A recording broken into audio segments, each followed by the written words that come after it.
can say we've lost our minds. I don't care if they call us crazy. Run away to a world that we design. 'Cause every night I lie in bed, the brightest colors fill my head. A million dreams are keeping me awake. I think of what the world could be, a vision of the one I see. A million dreams is all it's gonna take. A million dreams for the world we're gonna make. However big, however small, let me be part of it all. Share your dreams with me. You may be right, you may be wrong, but say that you'll bring me along to the world you see, to the world I close my eyes to see. I close my eyes to see.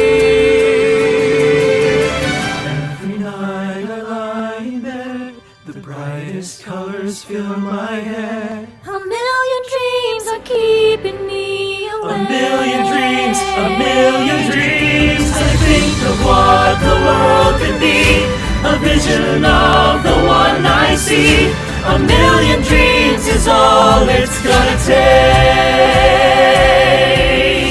A million dreams for the world we're gonna make. Conquer the world. Tibay ng loob, everyone. For the world we're gonna make.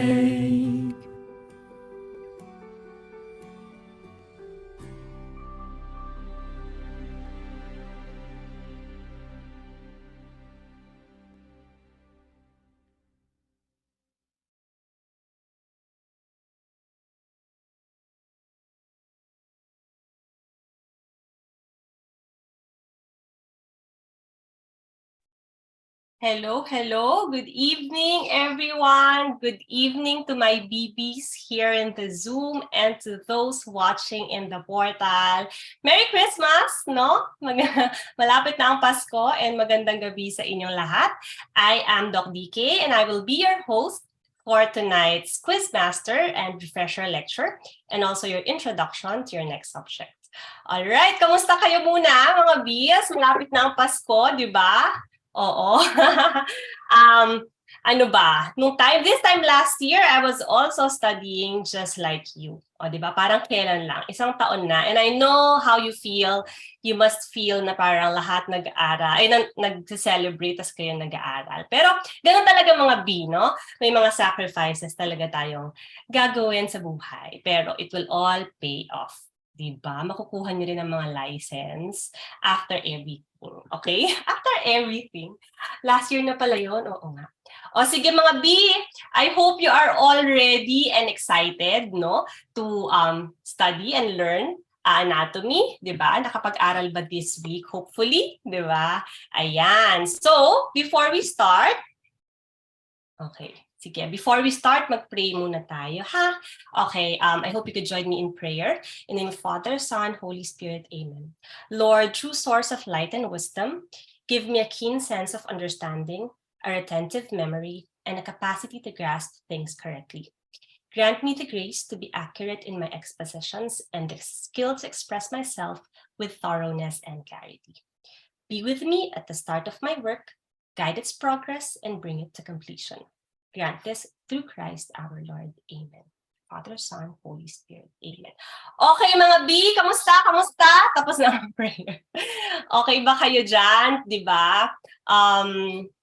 Tonight, we will have our refresher lecture in anatomy. And then after that, you will have your quiz master. Pagkatapos nun, introduction to biochemistry. Okay. Sana ready na kayong lahat. Andito ba si Doc Broly? Oo, wala pa yata si Doc. Okay, sige. So proceed na tayo. Okay, papakilala ko na ang inyong refresher lecturer for this evening. Okay, ayan. So, for tonight's anatomy refresher lecture, we have Dr. Ernest Paul Calazans. He's a graduate of PLM and took the board exam last November 2020. And he placed, 7th place lang naman si Doc. Very, very taas, di ba? And he is also currently orthopedic resident in PGH. Okay, Doc, Dr. Calazans, are you here? Hello, ma'am. Good evening. Hi, good evening, Doc. Merry Christmas po. Merry Christmas. Ayan, si Dr. Calazans. Doc, ready na po? Okay. Tapos yung share ko, Doc, ha? Sige. Okay. Doc, may tips ba kayong maibibigay sa ating mga students na alam nating very challenging ang anatomy kahit lahat, di ba? Any short tips lang, Doc, for students who are reviewing now? Okay. Ako personally, na-enjoy ko yung anatomy, although more of memorization talaga siya, no? Pero, lagyan nyo ng twist when we do mnemonics, no? Lagyan nyo ng fun, lagyan nyo ng comedy, mas bastos, mas maalala, okay lang. No, that's for our naman, for our benefit naman, no? For ano lang yan, no? For the exam, okay? Hindi naman sa ano, no? So, yun ang tip ko. Kasi personally, yan yung ginamit ko. Okay, so, and then, may mga papasok din ako dito, mga mnemonics. And sige, utilize nyo lahat ng senses. Kung kaya nyo, visual, sensory, kinesthetic, pwede. Ayan, kung pwede rin ng mga motor, mga ganyan. Okay, sige. Mag-screen share na ako. Okay, thank you, Doc, sa inyong mga tips. Ayan, guys, alam nyo na kung anong mga senses daw lahat. Gamitin na. Okay, Doc, Utilize natin lahat. the virtual floor is yours, Doc. Okay. Nakikita ma'am yung screen Yes, share? Doc. Yes, Doc. So, good evening again, ma'am. Thank you for the introduction. I am Ernest Calazans again. No? So, I am your teacher for anatomy. And this time, I'll be giving you your anatomy refresher course. Now, I hope refresher talaga siya, no? At napanood na majority of our main lectures, no? So, this point, kumurot-kurot lang tayo, no? Sa iba-ibang topics and segments, no? And my content for today, ito yung mga recent, no? For the past 4 to 5 exams. So, I always review yung mga feedback and ito, so far, yung mga super high yield, no? Especially in the most recent board exams. Okay, so, are you ready?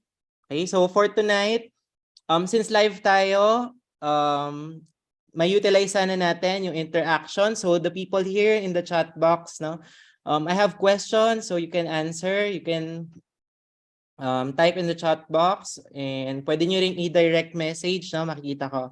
So para meron tayong konting interaction. Okay, so let's start. So we'll start with histology, no? So the very first part in your handout, and specifically, we'll start with your blood histology. Okay, so try nating answer yung question na ito, no? Cells in peripheral blood larger than the RBCs with kidney-shaped nucleus and frosted glass cytoplasm, no? Keyword is frosted glass cytoplasm, kidney-shaped nucleus. Are these your basophils, eosinophils, neutrophils, monocytes, or plasma cells? Okay, thank you for the response. Okay, so most of the chat here, no, answered monocyte. No, that's actually the correct answer. So far, itong question na to, the table here, natanong siguro in around 1 to 2 exams. Okay, important points here, ano mga kailangan tandaan? So you have now your leukocytes, divided into 2. You have granulocytes and agranulocytes, no? With the basis na kung meron silang granules or wala, okay?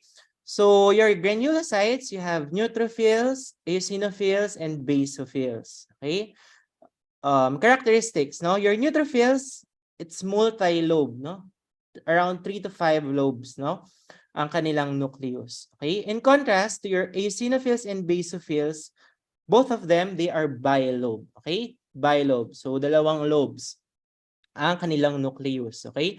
Nag-differ lang sila sa kanilang granules. No? So your eosinophils, they have red or dark pink granules, while your basophils, no, as the name implies, basophilic yung granules nila. So they have blue granules. Okay?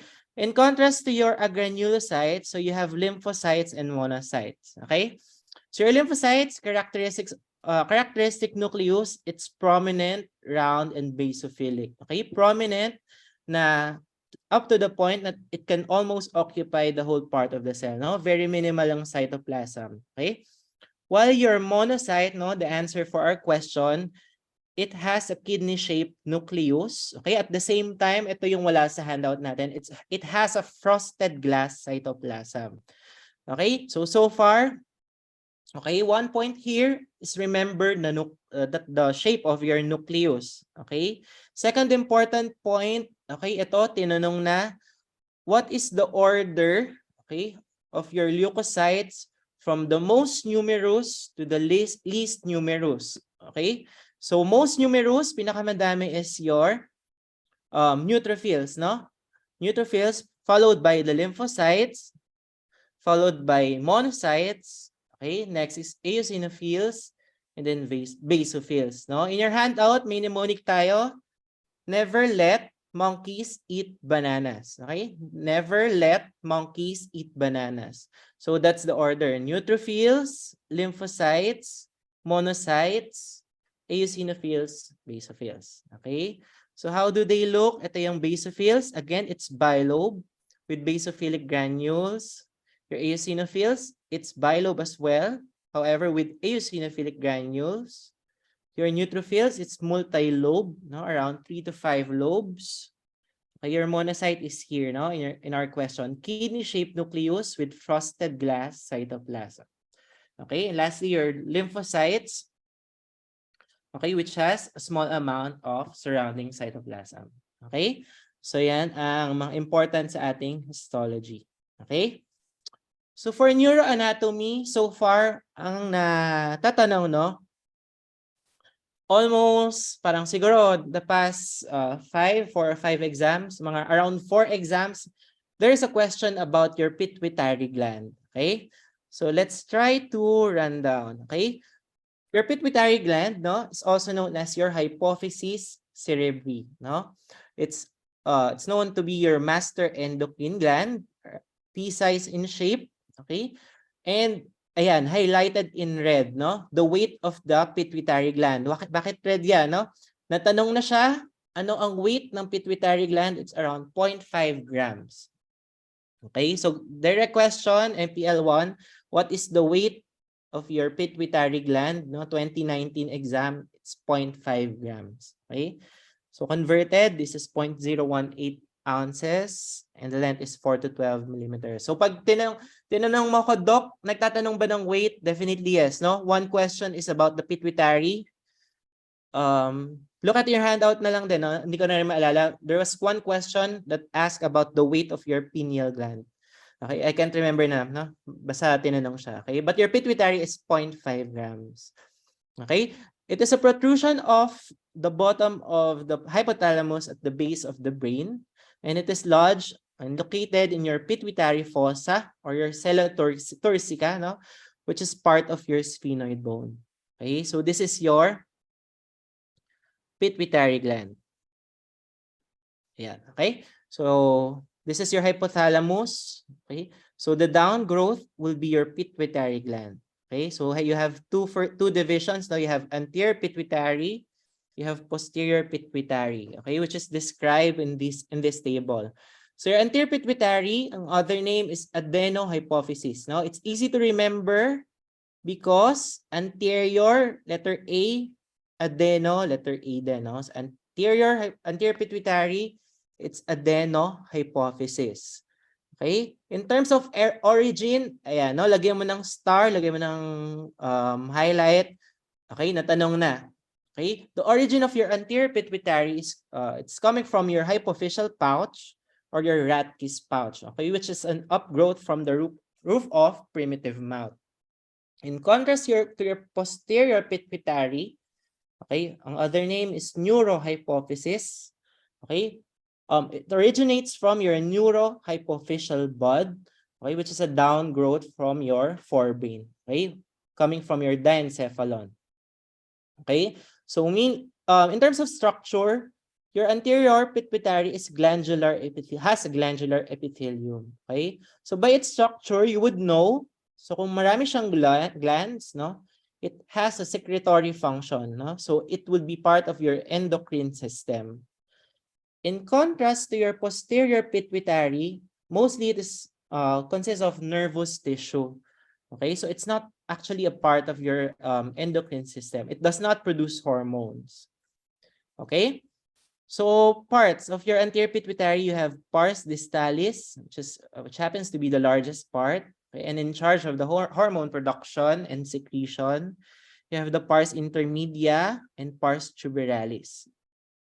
Okay, so your posterior pituitary has a pars nervosa, which is the main part in your infundibulum. So let's go back to the picture. Again, this is your hypothalamus. So this is your pituitary. Okay, so your anterior pituitary is here. So the one that surrounds your infundibulum is your pars tuberalis. Okay, in some references, it's pars infundibularis. Okay, so that's the same. You have your pars distalis here, the most anterior, the largest part, and your pars intermedia, no? So in between the anterior and posterior pituitary. Okay, your posterior pituitary naman, you have your infundibulum, okay, and your pars nervosa. In terms of secretion, your pars distalis, okay, we have the mnemonic, no? Flap pig, okay, flat pig. Okay, so it will secrete your FSH, your LH, your ACTH, TSH, prolactin, and your GH, your growth hormone. Okay? So, red din yan, no? Natanong na din yan so far. While your posterior pituitary, okay, specifically the pars nervosa, it will release your ADH and oxytocin, no? It will just release, no? Because it does not produce the hormones, no? It's the hypothalamus that produces your ADH and oxytocin. So the one that release is your posterior pituitary, but the one that produce is your hypothalamus. Okay? So another star, okay, so far tinanong what is the blood supply of your pituitary gland? Okay? It's coming from your superior hypophyseal artery, infundibular artery, and inferior hypophyseal artery, no? All of which will come from your, sige, no? Try to type your answer. Saan ang origin ng arteries na ito, no? Superior hypophyseal artery, infundibular artery, and inferior hypophyseal artery. Okay? So where do these arteries originate? Okay, very good, no? So all of which are coming from your internal carotid artery. That is actually the answer for the previous board exam question. Okay, so the blood supply of your pituitary gland is coming from your internal carotid artery. Okay, now let's go to your thyroid arteries and their associated nerves. Okay, so sa neck tayo. Okay, try to answer the question. No? A 27-year-old woman with a goiter comes to the hospital for surgical treatment. The surgeon must ligate the superior laryngeal artery before surgically resecting the goiter. So care must be taken to avoid injury to which of the following nerves? A, external laryngeal nerve. B, internal laryngeal nerve. C, superior laryngeal nerve. D, hypoglossal nerve. Or E, vagus nerve. Sige nga. Okay. Type your answers. Go.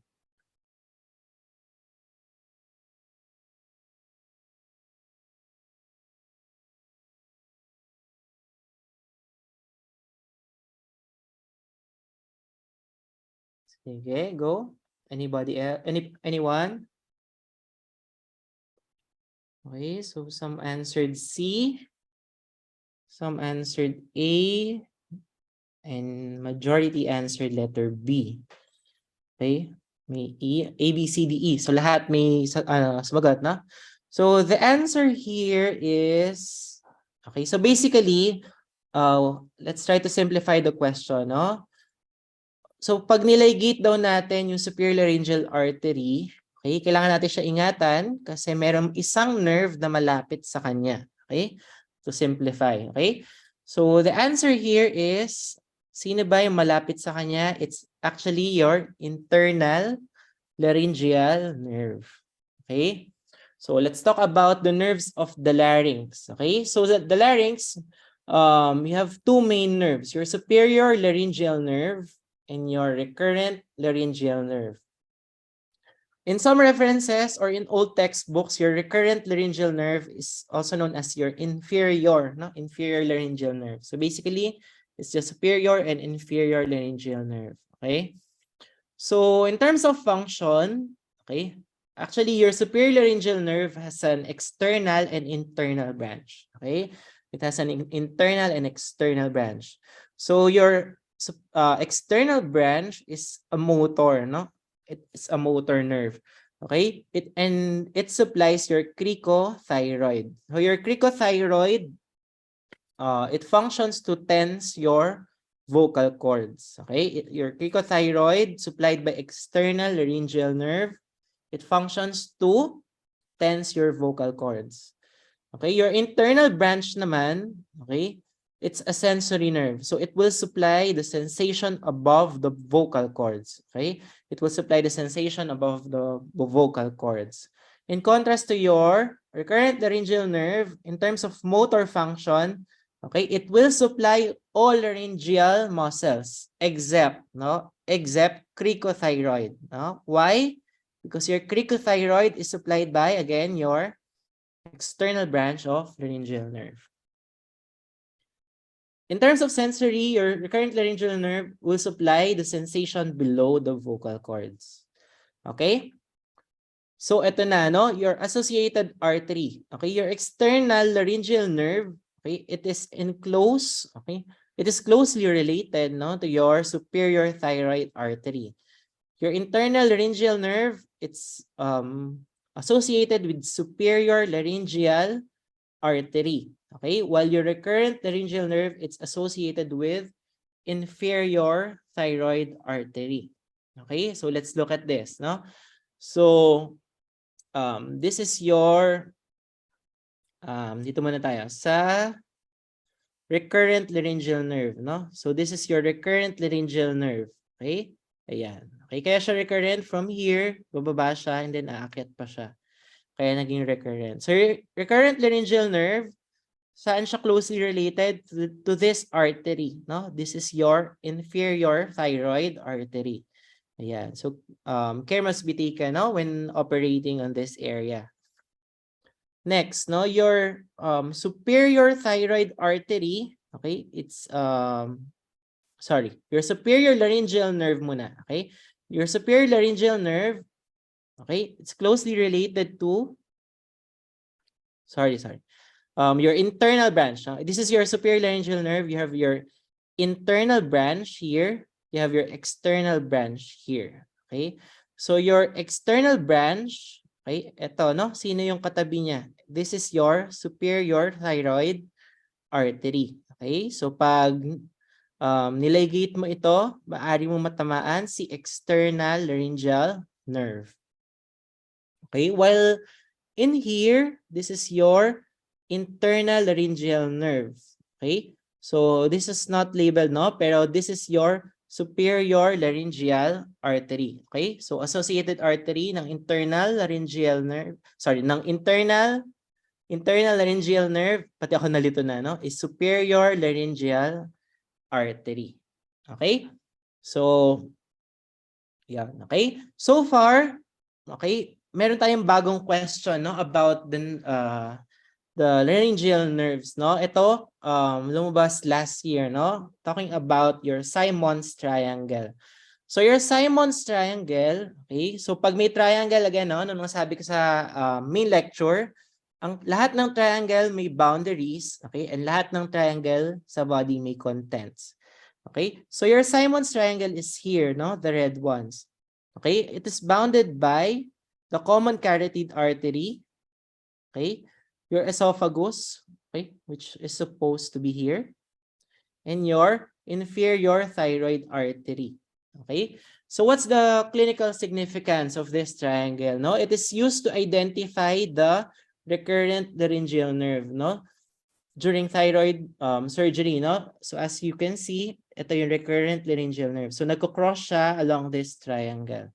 So care must be taken, no, in order not to avoid this nerve. Okay, so ang tinanong sa board exam, anong nerve yung nasa Simon's triangle? So the answer is recurrent laryngeal nerve. Okay? So gets pa natin? Okay, so let's move forward to the ribs. Okay? So itong ribs, no, recently lang din actually tinanong, no, sa recent exams lang din. So let's talk about the ribs. So you have three types of ribs, no? Number one, you have true ribs, okay? Ang other name is vertebrosternal ribs, no? For the reason that it is connected sa vertebra and it is directly connected to your sternum through your costal cartilages. Okay, so those are your ribs 1 to 7. So, ayan, no? Sa picture, ito ang true ribs mo. Okay, so from the back, the vertebra, iikot sa angle and then eventually connecting sa costal cartilage. Yung costal cartilage is directly connected sa sternum. While your false ribs, okay, other name is vertebrochondral ribs. Okay, those are your ribs 8 to 10, 8 to 10, okay? Vertebro, nakakonect sa vertebra. Chondral, it is indirectly connected to your sternum through your costal cartilage of the rib above. Okay, so ito yung part na yan. No? So your ribs 8 to 10, okay, nakikiconnect lang sila sa ribs, sa costal cartilage ng rib 7. Okay, in order to connect to your sternum. Okay, so those are false ribs or vertebrochondral ribs. Okay, and the last classification is floating, no? Floating ribs or other name is vertebral ribs, no? Because sa vertebra lang sila nakakonect, no? Other name is free ribs, no? Kasi andyan lang sila, no? Hindi sila attached sa isa pang structure. So that's your ribs 11 and 12. So they do not connect to the sternum. Okay? So sa ribs, other classification is typical and atypical ribs. Okay? So your typical, ito yung usual, those are your ribs 3 to 9, 3rd to 9th rib. So with the following components. So lahat ng ribs na ito, okay, merong ganitong component. Okay? Kung kulang sila ng isa diyan, atypical rib na siya. Okay? So your typical rib, it must have a head, okay, with 2 facets. Okay? One facet, okay, will articulate with the corresponding vertebra, and one facet will articulate with the vertebra superior to it. Okay? It must have a neck, a tubercle, which will articulate with the transverse process, and a body. Okay? So, lahat yan requirement to be classified as typical ribs, no? So, ribs 3rd to 9. Okay? While your atypical ribs, okay, it's either kulang sila sa isa sa mga ito. Okay? So those are your ribs 1, 2, 10, 11, and 12. Okay? So bakit sila atypical? Okay, your first rib, it's broad, it's the broadest, and it's the shortest and most sharply curved. Okay? Bakit siya atypical? Because isa lang yung facet niya instead na 2, no? 'Di ba dapat dalawa yung requirement, dalawa ang facet. Okay? So your first rib only has 1 facet. It also has a groove for your subclavian vessels. Okay? And remember, your scalenes will attach to your first rib, no? So it will have a scalene tubercle. Okay? Mamaya, may mnemonic tayo dyan. Okay? Next, no? Your second rib, it's thinner, less curved body, and longer than the first rib. Okay? It has 2 facets, no? For T1 and T2 na vertebra. However, anong feature? Ang ang naging reason, no? Bakit siya naging atypical? It has a tuberosity for serratus anterior. Okay? So, your second rib kasi, no, is one of the origin of your serratus anterior. Okay? Your ribs 10 to 11, 10 to 12, okay? Bakit sila atypical? Isa lang facet nila. Okay? At the same time, your ribs 11 and 12, okay? They are short, walang neck, and walang tubercle. Okay? So this is your ribs 11 and 12. Okay? So how do we remember, no? A typical rib siya pag ang number na binigay sa'yo merong 1 and 2. Okay? So again, no, meron tayong 1 to 12, no? 1 to 12. So pag ang number merong digit na 1 and 2, atypical yan. Okay? So ano na yan? So rib 1, no? Rib 2, okay? Rib 10, no? May digit na 1. Rib 10, 11, rib 12. Okay? So 1, 2, 10, 11, and 12, those are all atypical ribs. Next, okay? Sabi natin, si scalene tubercle, makikita natin sa first rib, no? How to remember? Siya, basahin natin siya, scalenus anterior, no? Kasi si anterior scalenes yung nag-a-attach sa kanya, si scalenus anterior. Okay? Babasahin natin siya, scalenus anterior. To remember na first rib, no? Yung may tubercle for scalenes. Next, no? Again, si rib 1 yung may groove for subclavian vessels, no? So babasahin mo siya as subclave 1 vessels, no? Kasi rib 1 ang may subclavian groove. Okay? Next, no? Your serratus anterior, so ang may tubercle, no? For your serratus anterior is rib 2, no? So rib 2, serratus, no? Wag mo ibahin yung mnemonics, baka sabihin mo serratus anterior. Mamamali ka, okay? Serratus, no? 2, rib 2. Okay? And then, so pag tinanong anong ribs yung merong single facet, no? Anong ribs yung may single facet? Basta may digit na 1, okay? Single yung facet niya, okay? So that will be rib 1, okay? Rib 10, tama? Rib 11 and rib 12. Okay? So 1, 10, 11, 12. Lahat sila may digit na 1 kasi single facet na. Okay? Okay. So, ito pa, no? Ito ang tinanong din, no, sa last exam. Okay, the arrangement of the neurovascular structure, no? As you know, meron tayong neurovascular bundles, okay, traveling along the inferior part of your ribs, no? And ang question is, what is the arrangement from superior to inferior, no? So, from superior, it is the intercostal vein, followed by the intercostal artery, followed by the intercostal nerve. Okay? So, ang mnemonic is VAN, no? Vein, artery, and then nerve. Okay? So, that's for the ribs. Okay? So, let's move on sa coronary vessels. So, ito, very high yield. Kasi, so far, para mga 3 exams, no? Lumabas din ang coronary vessels. So in general, you have 2 coronary arteries. Now you have the left and the right.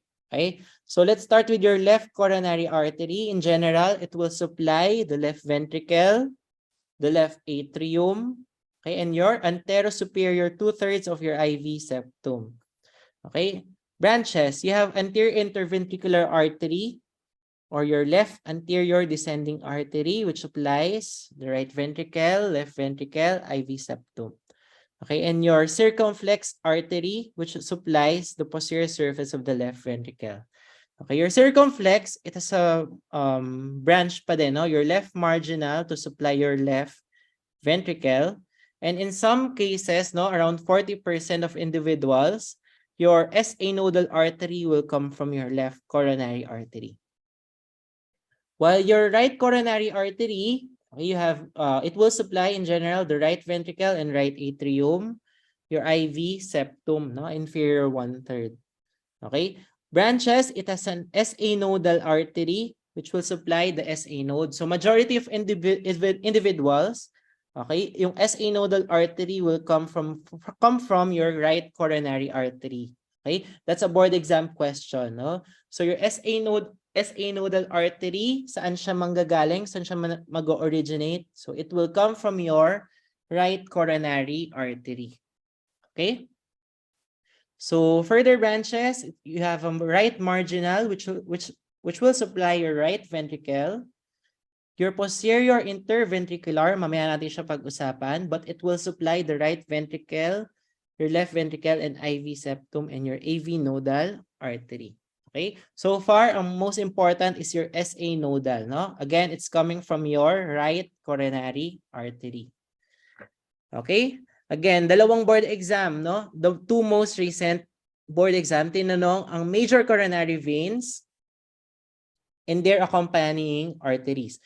Okay? So, your anterior interventricular artery, ang kapartner niya is your great cardiac vein. Your posterior interventricular artery, okay, it lies beside your middle cardiac vein. Your right marginal artery is beside your small cardiac veins. Wala pa akong mnemonic para dito, no? Pero open tayo to suggestion. Okay? Okay, so ayan, no? Your posterior interventricular artery, it's here, no? So it lies beside your middle cardiac vein. Yeah. Okay?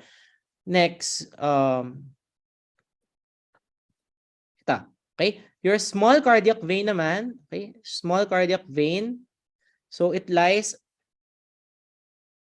beside your right marginal artery, no? So correct tong picture. Small cardiac vein beside your right marginal artery. And your anterior interventricular artery, it lies beside your great cardiac vein.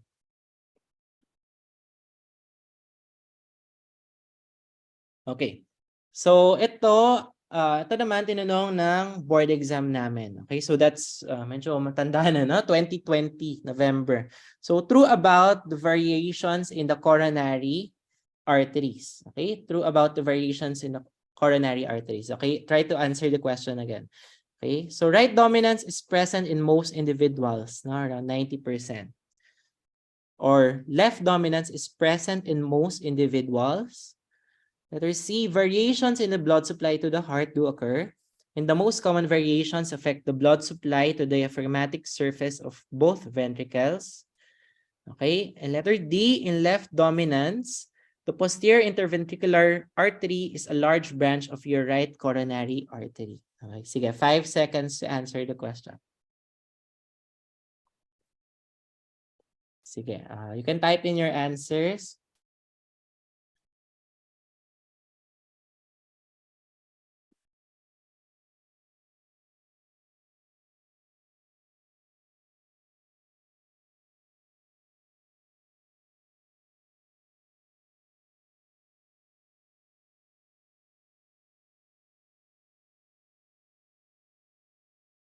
Okay, may mga answers in na. So, ayan, sige. Any more answers? Okay, so majority of those who type in their answers, okay, answer letter A, no? Okay, so which is the correct answer actually, no? So the letter A and B is already contrasting choices, no? Probably one of the two choices is the correct answer. Okay, let's just discuss. Bakit mali si letter C, no? Si letter C, okay, variations in the blood supply to the heart do occur, no? That's correct. And the most common variations affect the blood supply to it must be the posterior surface of both ventricles. It must be posterior surface. Okay?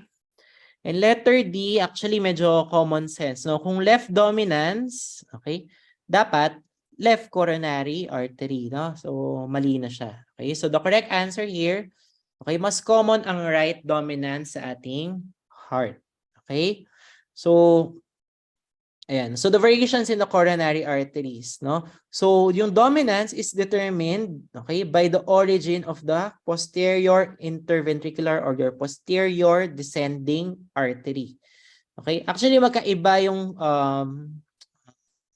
epidemiology, no, na sinabi. In a question, it's 90%, pero in some sources, and what's in your handout, it's 67% for right dominance. Okay? Yung pag left dominance, it's 15%. Okay? But anyway, mas common pa rin, no? Okay? Hindi pa rin nagbago. It's still, mas common pa rin ang right dominant heart. Okay?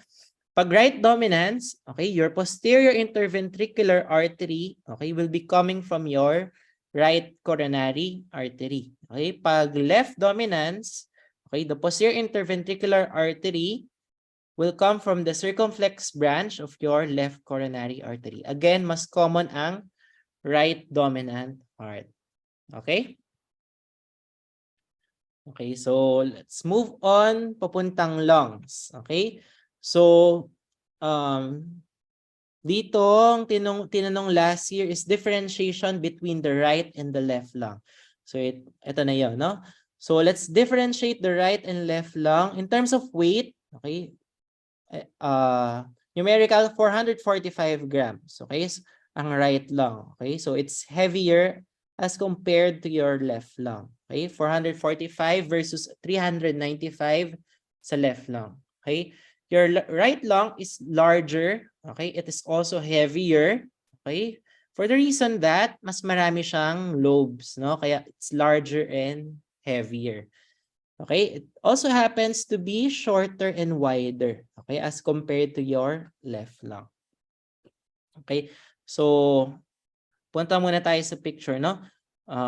So in here, this is your right lung, okay, this is your left lung, okay? So your right lung, okay, is divided by, okay, two fissures, okay? You have a horizontal fissure which divides your superior and middle lobe. Okay, and you also have an oblique fissure, okay, which divides your middle and inferior lobe. So meron kang two divisions or two fissures. Okay, so dalawang hati, magkakaroon ka ng tatlong piraso. So you have 3 lobes. In contrast to your left lung, you only have an oblique fissure. Okay, so isang hati, okay, so naging dalawa. So you have your superior lobe and your inferior lobe. Okay, so for short, you have two fissures sa right lung, okay, to have 3 lobes. In left lung, you have 1 fissure to have 2 lobes. Okay, in terms of segments, okay, in terms of segments, you have 10 segments sa right lung. Okay, however, may issue, no? Sa left lung, in some references, it's 8. In some references, it's 10. Okay.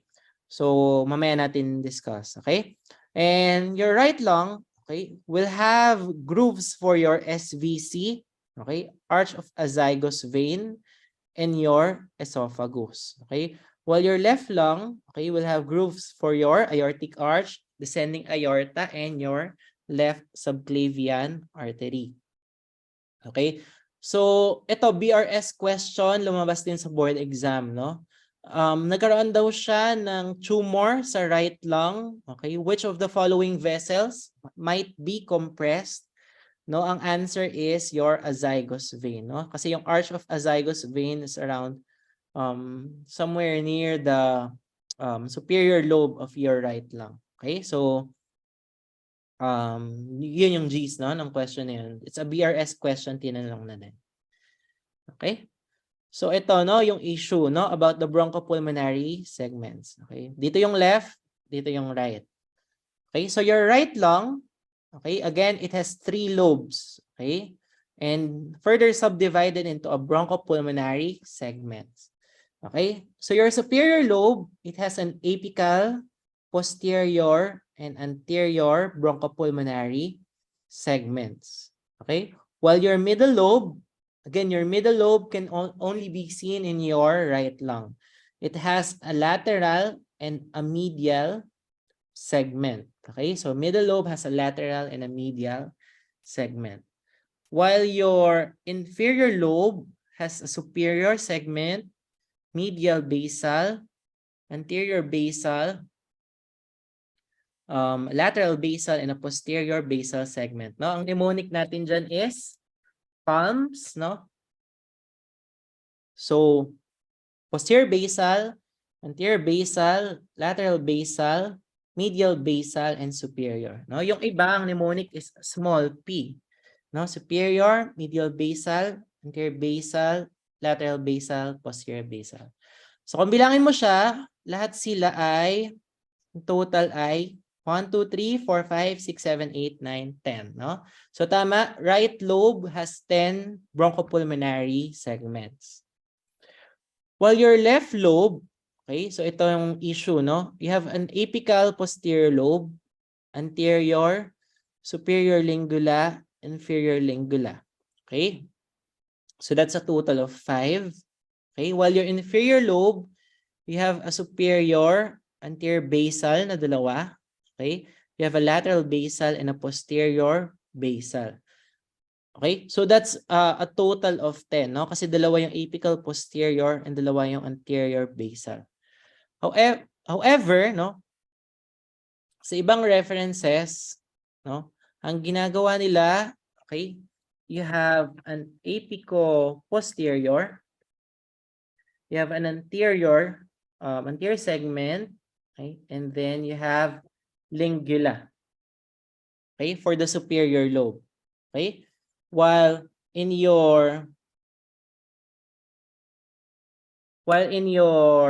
inferior lobe, you have ang ibang references, same, no? Same ang inferior lobe sa left, sa right lang. Okay? So small p dots. 1, 2, 3, 4, 5 plus apico-posterior, anterior, and lingula. So that would be a total of 8.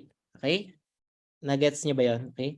So superior lobe, sa ibang references, apico-posterior, anterior, and lingula sa superior lobe. Sa inferior lobe, superior, medial basal, anterior basal, lateral basal, and posterior basal. Okay, which is similar to the inferior lobe ng right lung. Okay, so 5 plus 3 is 8. Okay, so explaining lang, no, the basis bakit 8 and 10, no, yung ibang references. Okay, so that's all about the lung. Okay, moving on sa ating jejunum versus ileum. Okay? So far, dalawang board exams, no, nagtanong about jejunum versus ileum. Okay? Lagi sila kontrapela, no? So your jejunum comprises the proximal 2/5, while your distal 3/5 is your ileum sa jejuno-ileal complex mo. So your jejunum will occupy the upper part ng peritoneal cavity and then below the left side of the transverse mesocolon, while your ileum will occupy the lower part of the peritoneal cavity, okay, as low as the pelvis and the right lower quadrant. Okay, one important thing, your jejunum is emptier, it has a larger diameter, has thicker walls, and redder appearance. Okay, bakit siya emptier? Kasi mas active siya. So contract lang siya ng contract para maipasa niya na sa ileum yung bolus. Okay?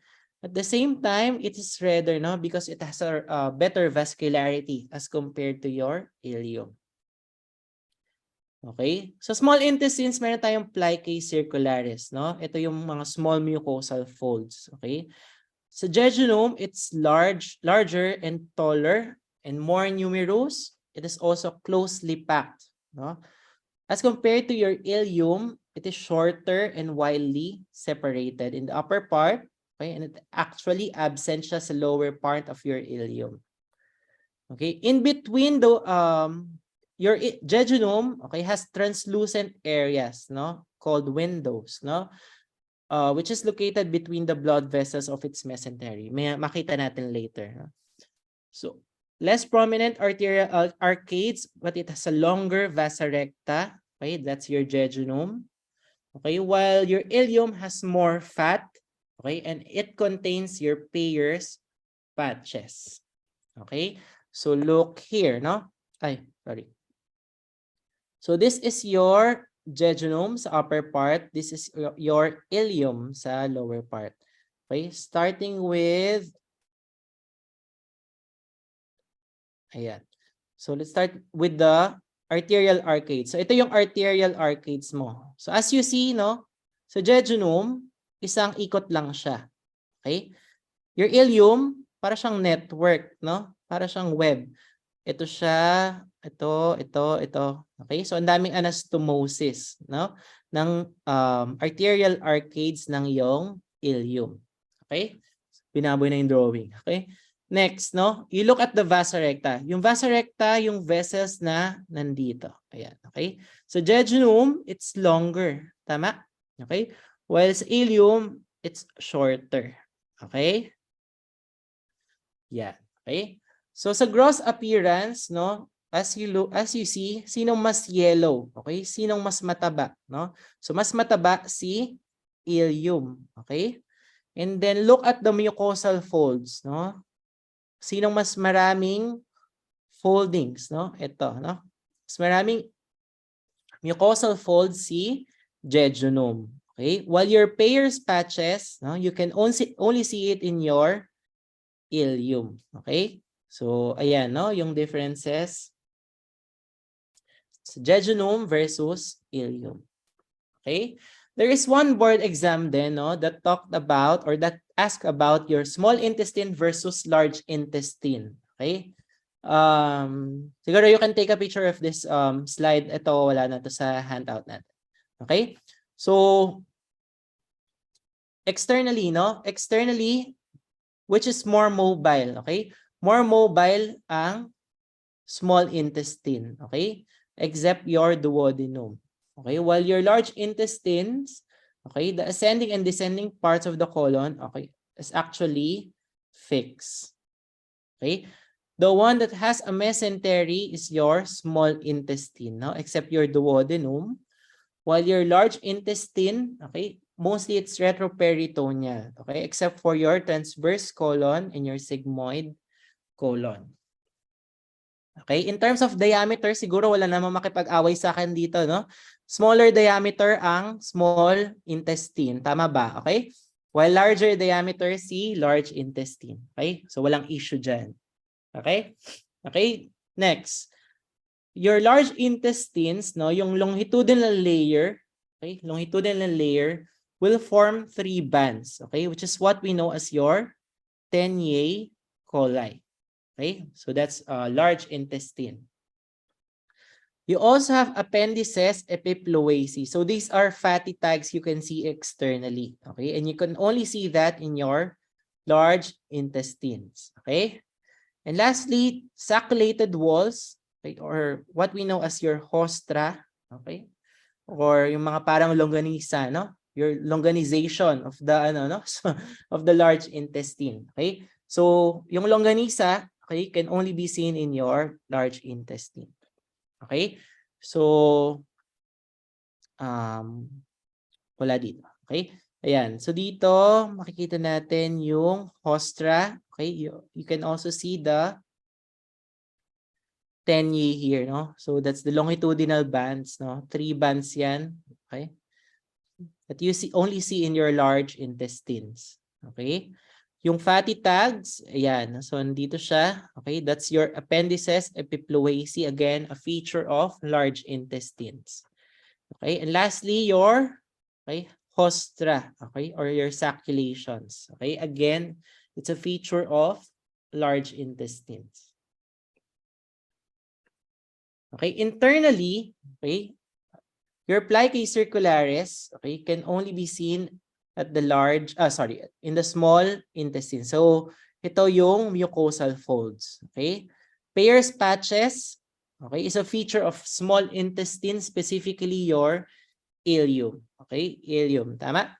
Okay? And villi, okay, remember, which as a function for absorption, okay, is a feature of small intestine. Okay? While the crypts of Lieberkühn, okay, and goblet cells, okay, they are more prominent in your large intestine, no? Because these structures are mainly secretory, okay, which is a function of your large intestines, okay? Okay, so those are the differences of your small and large intestines. Okay, so moving on, going to the pelvis, no? Let's talk about your ureter. Okay? Ito wala ding palya to, no? Ureter. parang no, perfect score sa past 5 exams, okay? So, talking about your ureter, it's a muscular tube that begins within the renal pelvis, extending from the kidney to the urinary bladder. Okay? So, one point of question, okay, what is the length of your ureter? Okay, it's around it's around 10 inches, no? 10 inches or 25 centimeters, no? Highlighted in red, tinanong na yan. Okay? May question pa, what's the length of your esophagus? Okay, sige nga, try nyo nga i-answer. What's the length of your esophagus? Okay, sige, type your answers. Esophagus is also 10 inches. Okay, esophagus is also 10 inches. Okay, what about your duodenum? No, your duodenum. Okay, what is the length of your duodenum? Okay, very good, no? 10 inches as well. Okay, so yung tatlong yan, ureter, 10 inches, esophagus, 10 inches, duodenum, 10 inches. Lahat sila dumabas na sa mga recent exams. Okay, so nagtatanong ng length, no? Aside from weight. Okay, ito pa yung isang point of question. What are the uretary constrictions? So this is also a BRS question, di ba? So saan yung mga constriction? Number 1, where the renal pelvis joins the ureter, or that's at the level of uretero-pelvic junction. Second, where it crosses the pelvic brim and the external iliac artery. Okay. And third, where it pierces the bladder wall or your uretero-vesicular junction. Okay. So, ano yung tatlong constrictions? Okay, so it's here, no? Number 1, here, at the uretero-pelvic junction. Second, sa pelvic brim down, no? As it crosses the external iliac artery. Okay? And lastly, as it enters the bladder, sa uretero-vesicular junction. Okay, so those are the 3 constrictions. Okay, next, no? What's the course of your ureter? No? Ano ba siya? Biology, psychology? Charot lang. Okay, so anong course ng ureter? Number 1, okay, so from the kidneys, no? Followed by the renal pelvis. Followed by the renal pelvis, no?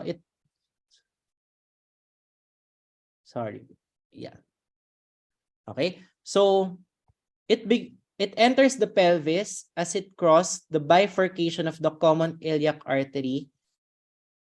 Bifurcation of the common iliac artery in front of the SI joint. So from here, from the kidneys, renal pelvis, okay, it will enter the pelvis. Okay.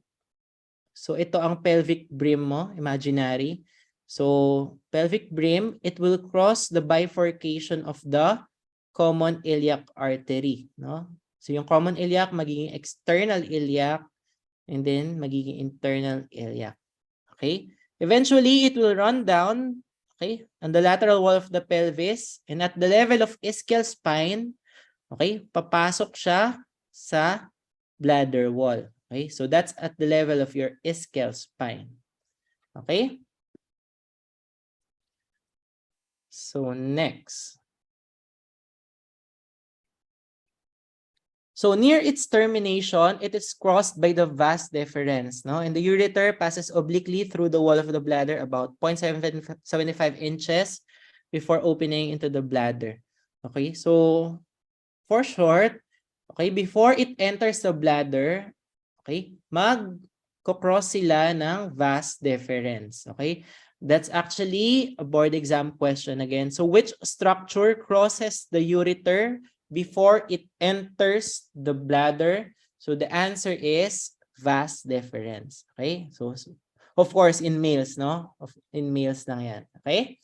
So that's a board exam question. Again, vas deferens. So again, ito pa ang mga important points in your ureter. So it has three blood supply and venous drainage. Okay? So upper end, it's supplied and drained by your renal artery and vein. Okay.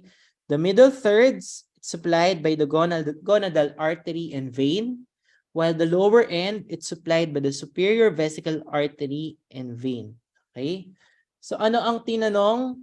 Okay? Lymph drainage. Okay? So your ureter will drain sa lateral aortic nodes and iliac nodes. Okay? So that's a 2019 exam question. Okay? While the nerve supply, okay, it will be supplied by the renal, testicular, or ovarian and hypogastric plexuses. Okay? Next point, no, of questioning, okay? Your ureteric pain, no? Saan nagre-refer ng ureteric pain? Okay? O, walang sasagot ng urologist. Okay? Your ureteric pain, okay? It usually referred to where, no? To your ipsilateral lower quadrant of the abdomen, okay? Especially to the groin and inguinal region.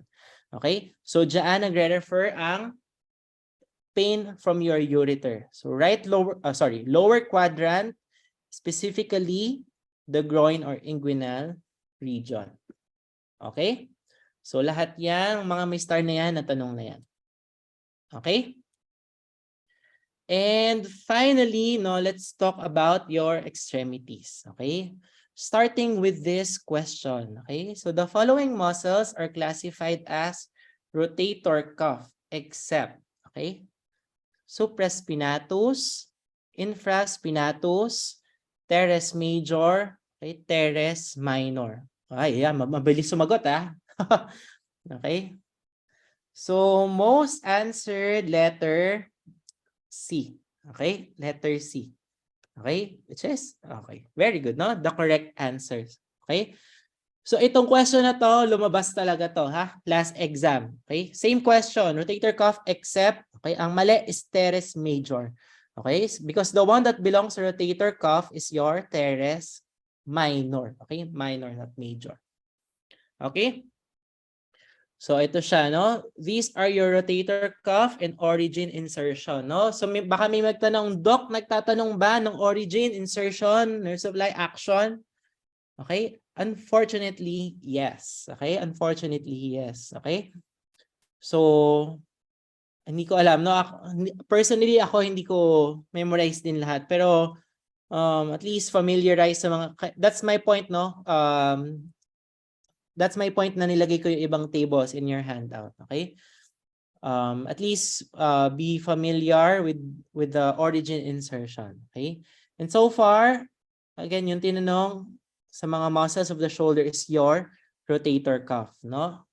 Which, ang mnemonic, no, is sits muscle. Okay? So that includes supraspinatus, infraspinatus, okay?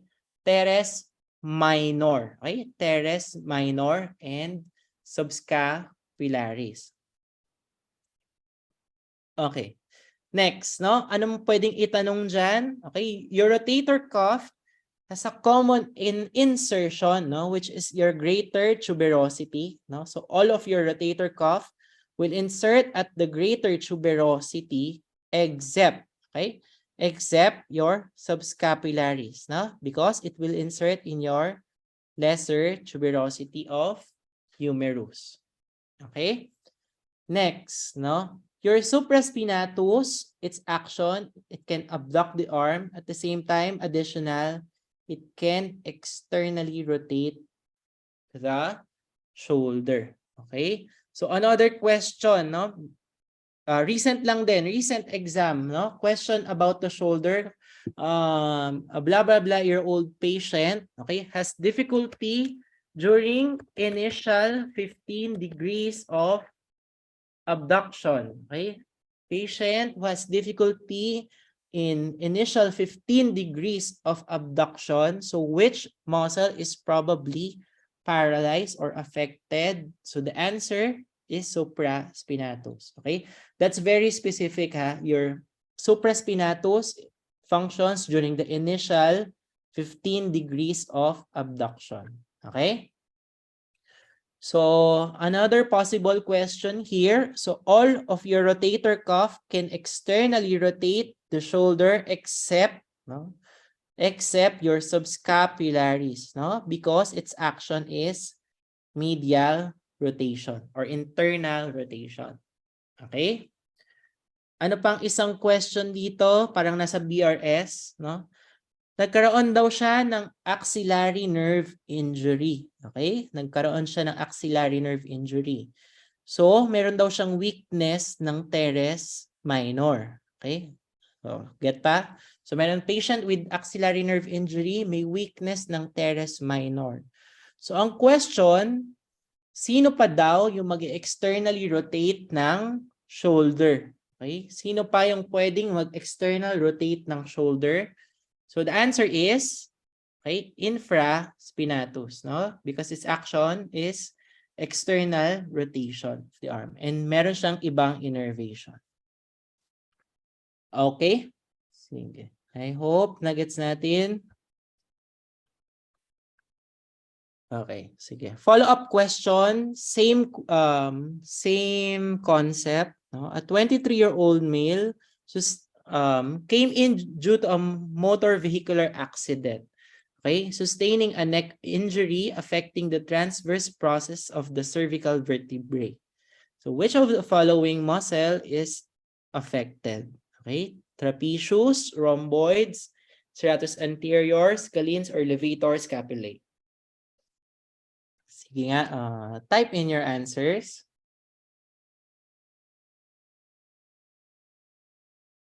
Okay, so na-affect daw, natamaan yung transverse process ng cervical vertebrae. Okay. Other students, may answers? Okay, iba-iba. Okay. Merong letter C, merong A, may D, okay, may letter E. Okay? So, actually, ang question lang dito actually is origin insertion lang din, pero ginawa nilang case, no? So, basically, sinong muscle dito ang nag-originate sa transverse process ng cervical vertebra? Okay, ang sagot ay walang sagot. Okay, ang sagot dyan ay levator scapulae. Okay? So ito, lumabas din to last exam. Okay? So looking at this table, okay? Hindi ko na siya isa-isahin no? Pero look at your levator scapulae. Okay? Ang origin niya is the transverse process of the first 4 cervical vertebrae. So yung mga questions about origin insertion, it could be like that, no? So case, tapos na-affect tong part of the bone, okay? Ano yung affected? Okay? And then anong pwedeng possible itanong? Pwede niyang i-describe yung origin insertion nerve supply. Tapos itatanong niya, which muscle is this? Okay? Or pwede niyang itanong, which muscle is attached to this bone. Okay? So, ganun yung mga line of questioning about your extremities. Okay? So, ganyan ang mga examiner. Okay, next. No? Sige, may isa pa tayong question. A 32-year-old male went on a drinking spree the previous night. Okay? The following day, he experienced sudden weakness on his right arm during supination and had difficulty in dorsiflexion of the wrist. What nerve is most likely affected? Okay, median nerve, musculocutaneous nerve, ulnar nerve, or radial nerve?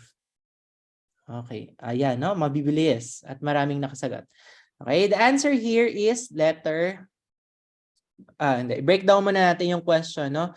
Actually, sa first sentence pa lang, nakainom, drinking spree, hindi niya lang nasabi Saturday. Okay, yun lang yung hindi niya sinabi. Okay, kasi Saturday night, palsy. And again, sa buzzwords natin, pag Saturday night palsy, okay, the lesion is, walang sagot ulit. Okay, the lesion is, or the affected nerve is your radial nerve. Okay, and as you probe sa question, may weakness sa right arm, no? During supination, okay? Supination, it's supinator muscle, okay? Then may difficulty dorsiflexion of the wrist or wrist extension. Okay, yung wrist extensors is supplied by your radial nerve. Okay, so the answer here is, okay, the nerve affected is your radial nerve. Okay, next, no? Ayan, sa board exam, identification. Okay, lumabas, identification. What are the tendons affected in your decurvens tenosynovitis? Okay, what are the tendons affected in your decurvens tenosynovitis? Kunwari, nagpa-essay sa board exam. Okay, sige nga, try to type your answers. Ano yung mga tendons, no? Tendons affected in your decurvens tenosynovitis. This is actually a board exam question din, sa recent lang. Okay, ayan, may mga answers tayo here. Okay, very good, no? That's your APL and EPB. So, abductor pollicis longus and extensor pollicis brevis. Okay? So, actually, that's all for my refresher. Okay?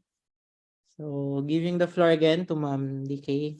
Hi, Doc. Thank you very much. Wow, very much on time naman si Doc. Salamat, Doc. Salamat po sa inyong very high yield na refresher lecture. I'm sure our students appreciated yung inyong pagle-lecture. And ako rin, Doc, actually, isa si Doc sa mga nagturo sa amin during my time. And kinakanta ko talaga, Doc, yung inyong mga pakanta. Hindi pa natuturo. Wala pa. Surprise ba yun? Surprise? Pero guys, tuwang-tuwa ako kay Doc. Talagang kinakanta ko during the board exam yung kanyang mga pakanta, di ba, mnemonics. Very, very useful. Thank you very much, Doc. So may mga questions ba kayo, mga B? Sa akin, Doc, wala naman sa sa chat natin. Wala naman. So, mukhang naintindihan nila, Doc, ng maigi ang inyong ni-lecture. So, thank you very much, Dr. Calazans, for your reference. Doc. Thank you, thank you. Thank you, ma'am. Thank you, guys. Merry Christmas. Sige, Doc, may any last words po for our students since you have time pa po? Sige. For now, sige, enjoy the holidays na lang muna siguro. Pero don't forget na siguro kahit makasingit ng 1 hour, 2 hours. And then, ayun lang. Merry Christmas and laban nyo na to, no? Ito na yung gift nyo sa mga sarili nyo, no? Kunin nyo na yung mga lisensya. Okay? Good luck. God bless. Okay, thank you, everyone. Thank you, Doc. Ayan, sige daw, iregalo nyo na sa sarili nyo ang board exam. Ako rin, Doc, marami kasi nagtatanong sa akin. Doc, sabi, so chika pa tayo, no? Sabi, Doc, pag-aaral, kasi I could relate kasi ako ay nag-aaral din at this time last year during Christmas season. And they are asking me, mag-aaral pa ba ako, Doc, pag Christmas? And sabi ko, Doc, depende po kung may backlogs kayo. Diba? Depende. It all depends on your schedule. Pero sabi ko, an hour or two, siguro that you allot na magsimba or have dinner with the family, which I did, siguro man it wouldn't hurt, no? And then after that, back to studying na ulit. Diba, mga B? Oo. Ayan. So mga B, bigyan ko muna kayo ng 3-minute break before we proceed to our next part of the program. Alright? So 3-minute break para makapag-stretch kayo and also see our break. No? Okay.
Ayan mga B.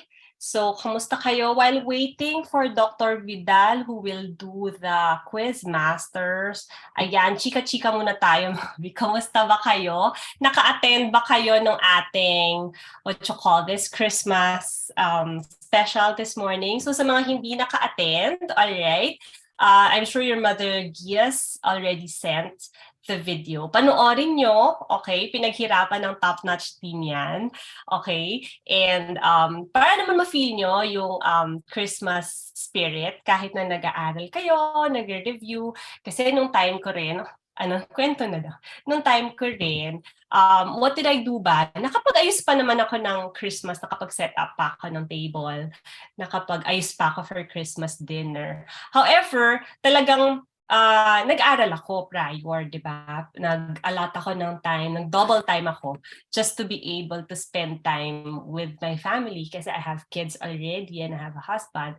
So, ayan. So, muna ako, di ba? Nag-aral prior para makapag-spend ng Christmas with my family. Kahit dinner lang, mga B, don't deprive yourself naman, no? Kasi yung tawag dyan, mag-pray kayo, magsimba, as I said kanina, it's still important to celebrate kahit papaano. I know it's difficult, I know it's hard to, divide your attention, di ba, na okay, aral, okay, celebrate. It's a little bit difficult, but kaya, di ba? Tsaka sanay na tayo, mga doktor tayo, di ba?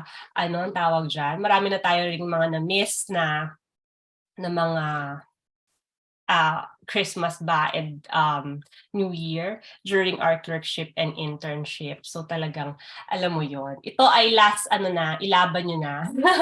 Konting-konting panahon na lang mga B and you will be able to get that license. Okay, so while waiting, I will play the video ng Christmas special ng Top Notch, and yeah, enjoy, guys. I'll keep you updated, okay? Ay, wait lang. Okay, Dr. Vidal is coming na po. Wait lang, may nag-chat sa atin. Okay, sabi niya. Another emotional yet moving special Christmas session po. Ay, oo. Talagang ganon mga B, diba? Support, find inspiration in everything that you do. And kahit nahirap kayo, di ba? Alam niyo meron ding patutunguhan ang mga pinaghihirapan ninyo. And I'm sure your family will be very, very proud of you after all of this. Nakikita nila yung sacrifices ninyo. And ayan, magbubunga rin yan ng okay? Ano pa ba? May mga questions ba kayo? If you have questions for Dr. Calazans and if you have questions sa Quizmaster natin later on, please message your Mother Geese, okay? And sa mga BBs ko na nito sa Zoom, please participate. And also, you can use the chat box to send your questions, okay? Ano pa ba? May mga reminders ba tayo? Well, mga tips ko pa na iba is to, kasi may New Year pa, di ba? May New Year pa kayo. So, paano ba? Ang ginawa ko noon, calendar. I printed a calendar na nilagay ko doon kung ano yung mga kailangan kong aralin and kung ano yung mga time na pwede akong mag-relax a bit. No? Pero I don't suggest going in vacations. Baka hindi pa ngayon ang panahon para magbakasyon kayo. Di ba? Stay at home muna and kung wag kayong iinom naman siguro kasi sayang yung oras, pa-party-party pa kayo tapos may hangover kayo the next day. Parang hindi magandang use of your time, di ba? So, yung kain is okay, in my opinion. To have dinner is already like your break. No? So, okay yon. So, ayan. Sige, wala pa si Dr. Vidal. So, I will just play the Christmas special, if it's okay with you guys, para sa mga nakamiss, di ba? Para mapanood nyo naman. I'm sure kasi may mga nagjo-duty and everything, hindi kayo lahat naka-attend. Alright, guys? So, wait lang, ha?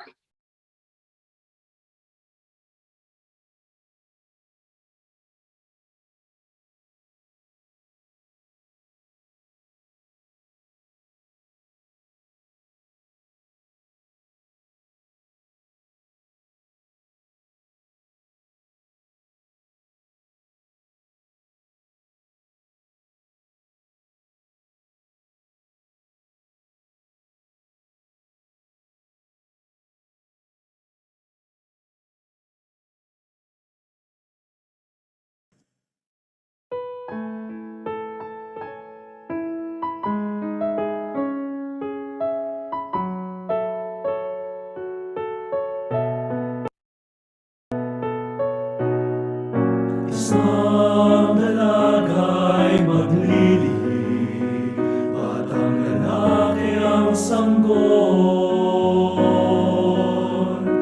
Tatawagin siyang Emmanuel, Emmanuel. Isang dalaga'y maglilihim at ang lalaki ang sanggol. Tatawagin siyang Emmanuel,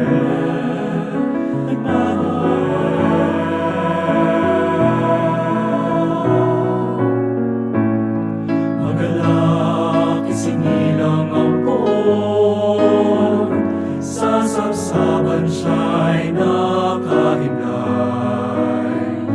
Nagpahayag ang mga anghel, walhati sa Diyos.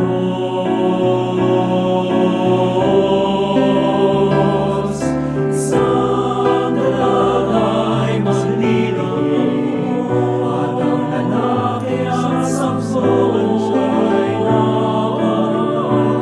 Tatawagin siyang Emmanuel, Emmanuel sa Diyos. Isang dalaga'y maglilihim at ang lalaki ang sanggol. Siya'y nakahimlay.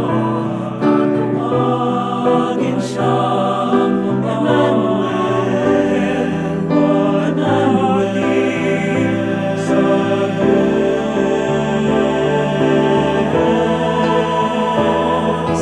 Isang dalaga'y maglilihim at ang lalaki ang sanggol. Siya'y nakahimlay.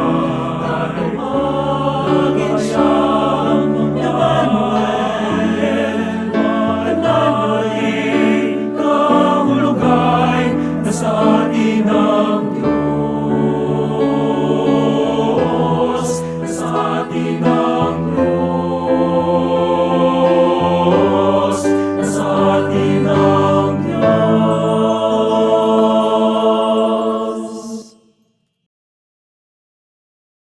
Zum zum zum zum zum zum zum zum. Basta natin ang sinanggang tala sa tapat ng piling, bayan ng ating piling naman at sumigaw doon ang sabon naman. Mananap ang buong katauhan. Magsaya tayo kapatidang manali pag-iwang lubod sa puso.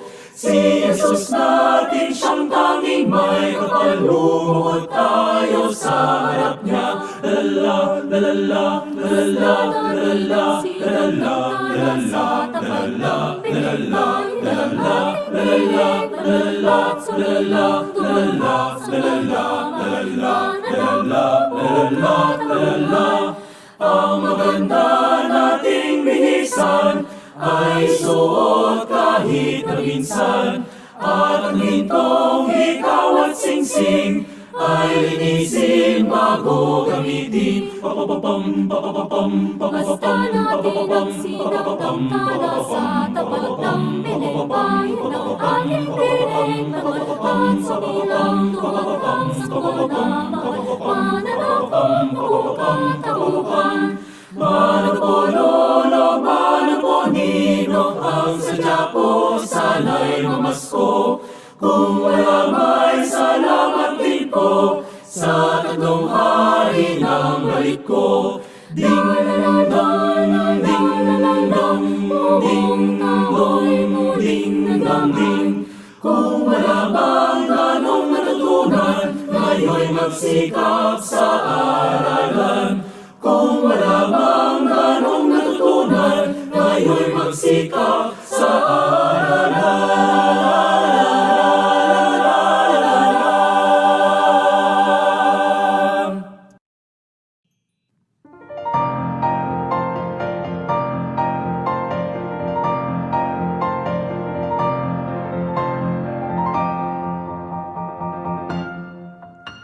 Kumukuti-kuti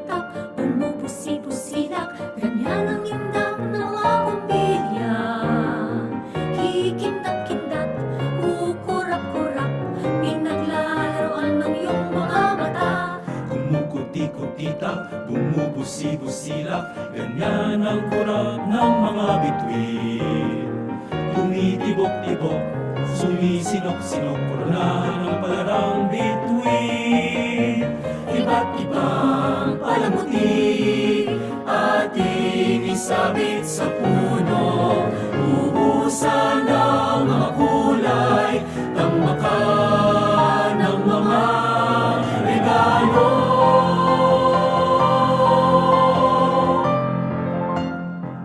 Tumitibok-tibok, sumisinok-sinok, wag lang malundo sasabitin.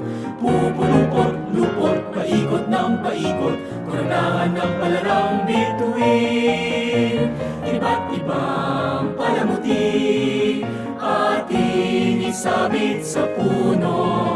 Ubusan ng mga kulay, tambakan ng mga regalo.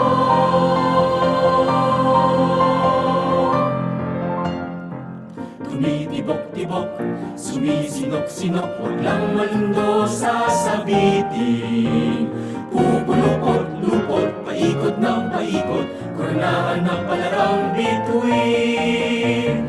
Dagdagan mo pa ng candy.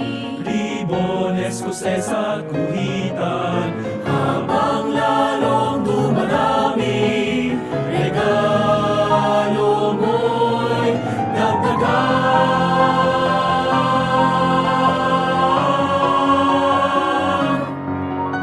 Kumukuti-kutitap, bumubusi-busina, ganyan ang lindang pamilya.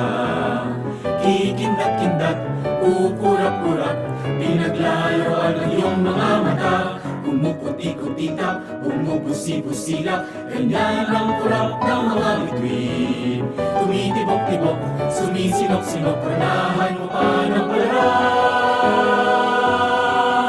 bituin.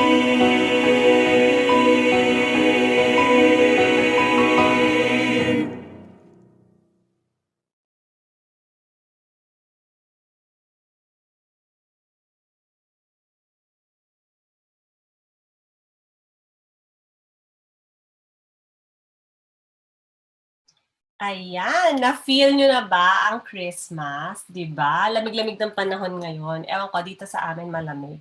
At ano, ang tawag dyan, nafe-feel ko na talaga. Bukas na pala, bisperas na mga B. Nakapagbalot pa ba kayo ng mga regalo? Buti ngayon may mga online na, no? Madaling mag-order, hindi mo na kailangan pumila sa mall kasi for sure maraming nang nag-Christmas shopping at this time. All right, so we have a question from one of our students for Dr. Calazans. Doc, are you here? I'll read the question lang. Nasaan pa si Doc? Yeah. Ayan, nandiyan pa si Doc. Nakapula rin pa si Doc. Ngayon ko lang napansin, Doc, sasayaw ba tayo? Di ba? Pag naka-red si Doc, ang galing. Okay, Doc, ito yung question. Sabi ng student, Doc, clarification po sa callose triangle versus hepatocystic triangle. Sa surgery lecture daw po, na-delineate daw yung dalawa. Pero sa anatomy handout, na-define daw po yung callose triangle under the hepatocystic triangle. So, yun know, yung question ng student. Sige. Sa question, actually, my opinion dyan.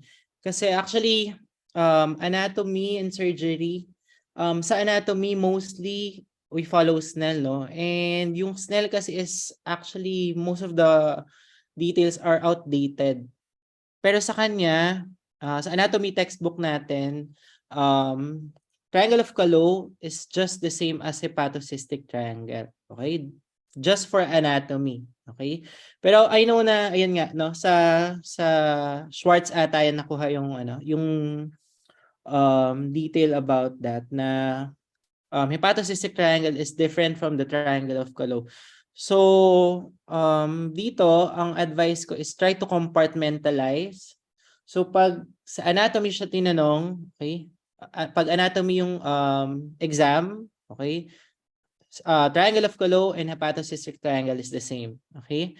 Pero pag sa surgery, surgery exam siya. So most likely sa Schwartz siya kinuha. So magkaiba. Okay? So you follow Schwartz pag sa surgery exam. Okay. Yan lang yung tip ko. Oh, ayan. So, depende sa exam B. So, alalahanin nyo kung anong exam ang tinitake nyo ngayon. Ganon. That's very important. But day 1, Snell. Snell muna ang isipin nyo, mga B. Ganun daw. Oo, totoo naman yan. Kasi syempre, iba-iba ang sources, no? Depende sa gumagawa ng exam. So, you have to also, one of the, what you call this, test-taking skill is to understand din kung ano ba yung pumatakbo sa isip. Surgeon ba itong gumagawa ng question? Or, diba? Or baka anatomy ang bet niya ito. Alright, thank you very much, Doc. May pa sa akin, ma'am, may direct message actually. Go ahead, Tanong niya anong length ng umbilical cord. Dito, ito actually bago information siya sa akin. So, hindi ko pa siya na-tour ever. So, I'll look into it pa. So, kung nabanggit siya sa Snell or Moore. Okay, Doc. Babalikan tayo ni Doc doon sa anong context pala nito? Natanong ba siya sa exam last?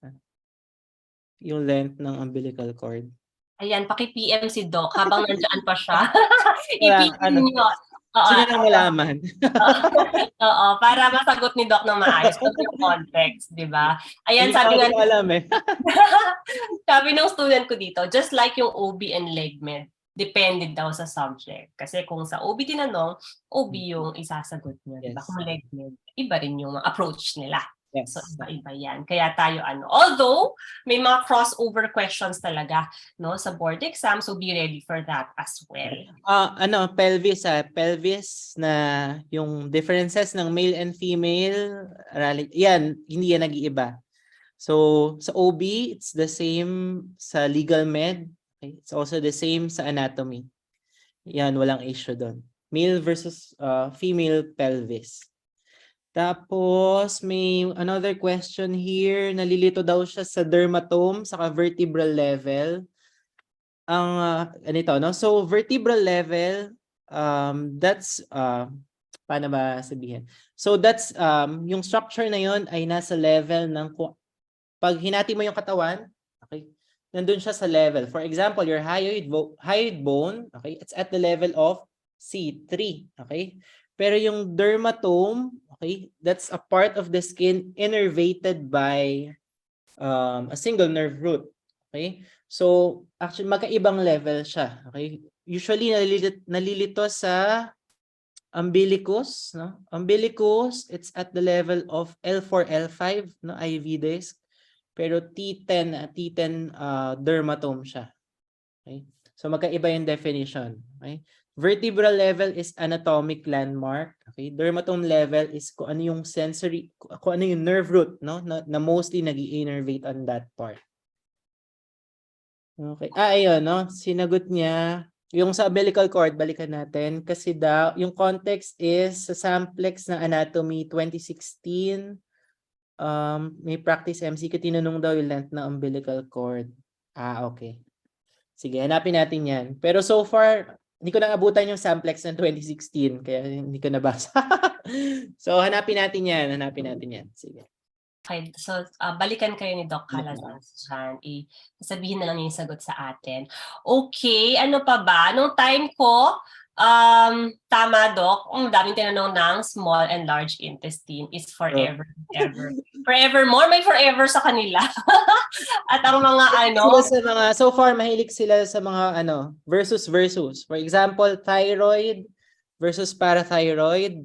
Meron yan 2021 ata yan. Okay, tapos small intestine versus large intestine. Okay, ileum versus jejunum. Yan. Yan. So, kailangan yung naiisip, nai-imagine yung mga pictures na yan. Dahil nung ako'y nag-exam, isip-isip din kung ano yung itsura nila. Kasi sometimes it's very visual, no? Anatomy is very visual. Sabi nga ni Doc Broly, ang tip niya for anatomy, use Google Images. Okay? Pag nag-aaral kayo, i-search nyo na agad para tumatak sa isip ninyo. Okay? Tapos, last tip na lang sa Google Images. Ako kasi minsan mas simple yung image, mas madali maintindihan. Okay? For example, yung next ng triangles of the neck, no? Pag dinrawing mo siya ng triangle lang, mas easier to remember. Then you look at the actual picture. Okay, tapos sorry, may last question pa. May tanong daw before, ano yung mas madaming fats? Proximal ileum versus distal ileum. Sige, hanapin natin yan. Okay. Sige, noted lahat. Ayan. May Nag-notes utang ako. may mga assignment, may pa-assignment kayo kay Oo. Doc ngayon. Baliktad na. Okay, Doc. Maraming salamat for graciously answering our students' questions. Nandito na si Dr. Vidal. Dr. Vidal, welcome. Okay, ayan. Hi, Doc. Sige, Doc, introduce ko muna kayo. So now, we have our anatomy quiz master to be given by Dr. Alexander Vidal II, a graduate of West Visayas State University. And nag-board exam siya last October. Oo, na-share screen ko ba? Siyempre, hindi ko daw na-share screen. Ayan si Doc. Baka naman. Ayan. Beka naman, Doc. Thank you, Doc. Ayan. Stop ko na yung share, Doc, ha? Okay. Okay kayo, Doc? Yes, Ready na Doc. po, Yes, Doc? You can share screen na po, Doc. Okay, Doc.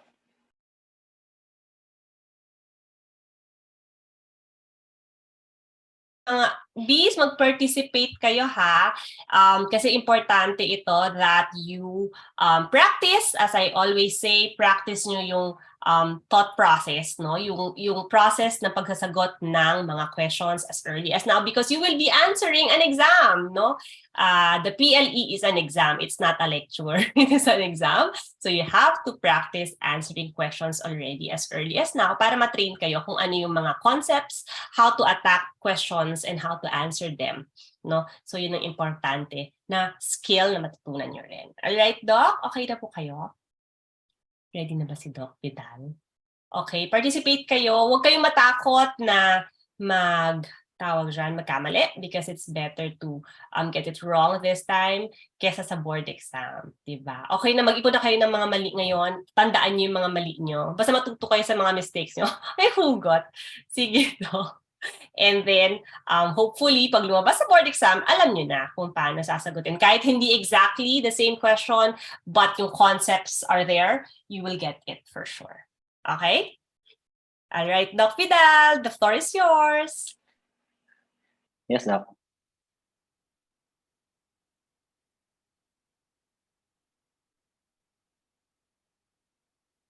Okay na ba si Doc? Hi, Doc. Kita na, Doc, yung screen, Doc.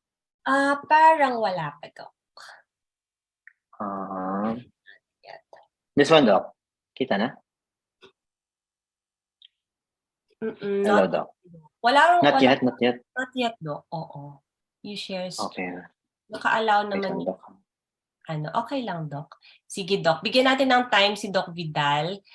Medyo naaga natapos si Dr. Calazans. But if you have questions, again, please message your Mother Goose kahit dito sa mga clarifications here in the Quizmaster. Alright? You can send your questions to your Mother Goose para masagot naman habang nandito yung ating mga lecturers and Quizmaster. Diba? Kasi better na ngayon habang fresh pa yung mga inaral nyo sa anatomy and you can ask questions as early as now. So huwag kayong mahiya mga B. Okay, sa mga BBs ko here in the Zoom, please participate ha. Oo, mag-launch tayo ng poll. So I will be launching the poll after Dr. Vidal, reads the question. Pero hindi na niya babasahin yung mga choices. Okay? Dr. Vidal I'll give you 30 seconds to answer the question. Hey, Doc.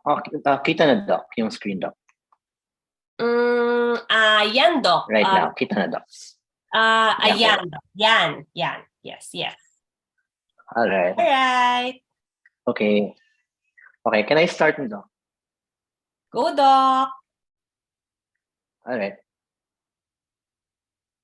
Wait, hold on. So hi everyone. So this is our QM for anatomy. So let's start. So first question, the adrenal medulla is derived from which embryonic layer? A, the neural tube, B, the neural crest, C, the mesoderm, or D, the endoderm. Ilang seconds nga to, Doc? 30 seconds, Doc. Kahit wag nyo nang 30. basahin yung Doc. Yung question na lang po. Questions lang, okay. Yes, questions lang, Doc. Thank you. Thanks, Doc.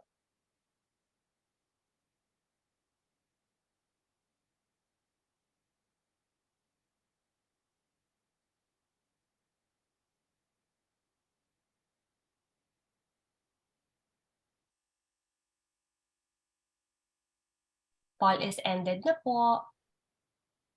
All right. So the correct answer to this is your neural crest. Wait. Nakita ba, Doc, yung effect, Doc? Hindi, no? Parang hindi, Doc. It's okay.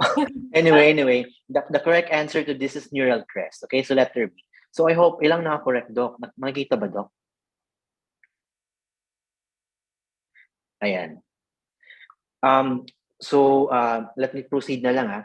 So in anatomy, no, so it's always a mixture of your imagination, memorization, and yung mnemonics. So for first, you always have to start with the embryonic layers, the histology, before you get into the real specific topics. So for this one, always remember the embryonic layers. May tatlo yun. Ectoderm, the mesoderm, and the endoderm. So very high yield always yung neural crest. So the mnemonics there is Elmo-passes. So I hope everyone knows that already. All right. So just take note of your leptomeninges, okay? Because dalawa lang dyan, arachnoid and your pia mater and your adrenal medulla, okay? Because later on, next slide here, you will see that yung ectoderm natin, tatlo yun kasi dinivide into 3, right? So it's like looking into a forest, no, na bird's eye view muna. Then before we get into the individual trees. So first, your ectoderm, tatlo, your surface, your neural tube, and your neural crest. Notable is your adenohypophysis or your anterior pituitary gland, because surface yan, because it's derived from the primitive mouth, no, from your leptis pouch, and then your parotid gland. So ako, when I study, I always take note of the exceptions, no, rather than memorizing the entire thing. So I just know basta surface ectoderm, ito yung nasa sa outside layers, your epidermis, the oral cavity, the lower end of your anus, okay? And then your parotid gland, because again, superficially, your parotid gland is located naman dito. And then next, your neural tube, all the nervous structures except your microglia, okay? And then your neural crest, Elmo-passes, and then your mesoderm. Parating inuulit ni Dr. Ong before, no? Mesoderm is always your bacterial. Remember your syndromes, don't forget your bacterial. And then your MMC there basically means your muscles, your microglia, and your connective tissues, okay? So your blood, your tendons, other connective tissues, and your DAX basically means to say your dura. The exceptions, always take note of your DAX, okay? Your dura, your adrenal cortex, and then your serous linings. They're all part of your mesoderm. And then finally, your endoderm, from the word itself, no? Endo, so sa loob to lahat. So mga gut lining, the internal organs, majority of them. And then your submandibular and your sublingual glands, okay? In contrast to your parotid gland, which is a surface ectoderm derivative. So paano kaya natatandaan? Your submandibular, sublingual, sub. So nasa ilalim, okay? Sub. So they are from the endoderm. So sige. Let's answer this. The type of gland that uses exocytosis of membrane-bound vesicles for each secretions. This is your Ma'am, Doc, narinig ako, Doc, no? Yes, Doc. Okay, Doc. Okay, Doc. All right. Here. All right. So this is your you can answer in your mind kung nahiya kayong sumagot. So, of course, this is your merocrine gland, okay? A very good example, the most common example to this are your salivary glands. Okay, let's look into this. May tatlo tayong mode of gland secretions. Okay, you have your merocrine, you have your apocrine, and your holocrine. Your merocrine, how do I remember this? Merong vesicles, no, or the membrane-bound vesicles using your used by your salivary glands. Apocrine, apo, kasi lumabas na to before, so this is actually high yield. And then yung apocrine from the prefix apo, no, from the apex. So it's basically these are pinching off of the apical cytoplasm, no, commonly used by your mammary glands. And then your whole, that's your sebaceous glands. Okay, so very easy. Merocrine, membrane-bound vesicles, merong vesicles, yung saliva. Apocrine, yung apex lang, used by your mammary glands. And then your holocrine, the whole cell ruptures, no, the whole cytoplasm ruptures, used by your sebaceous glands.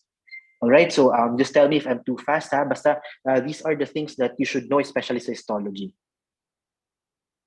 Next, makalimutan nyo na lahat, no? Wag lang ang thyroid sa neck. Sige. Let's read the question. The superior thyroid artery is accompanied by which nerve?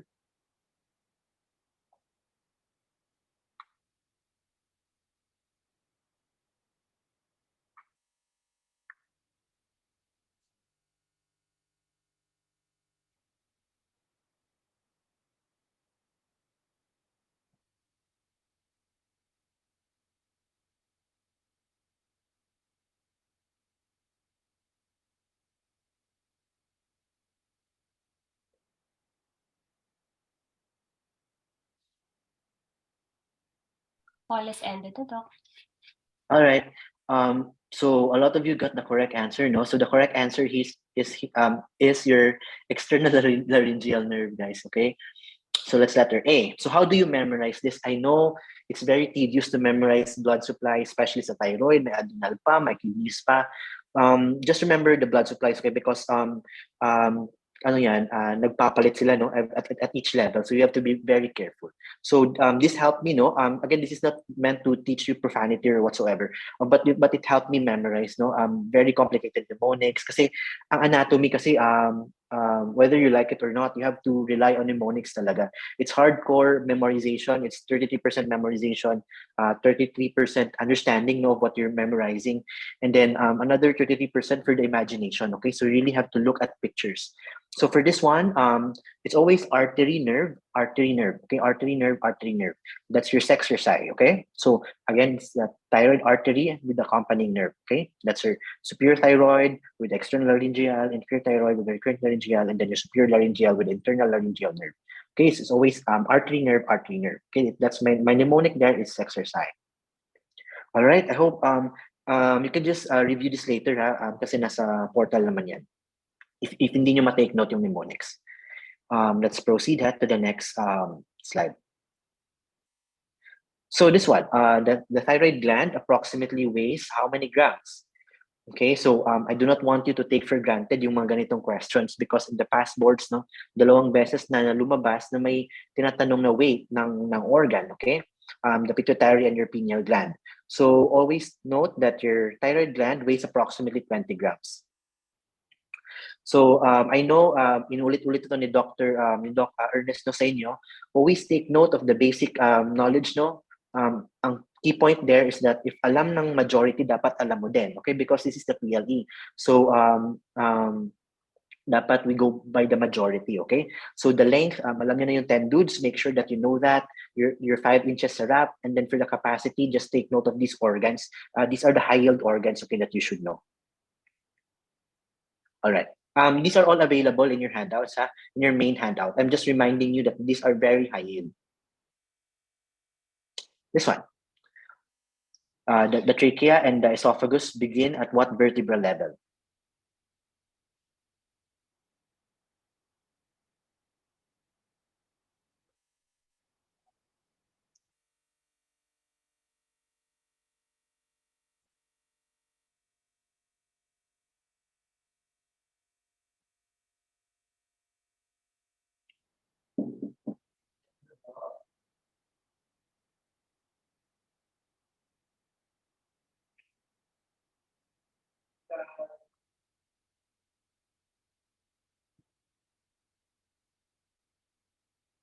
Call is ended na, Doc.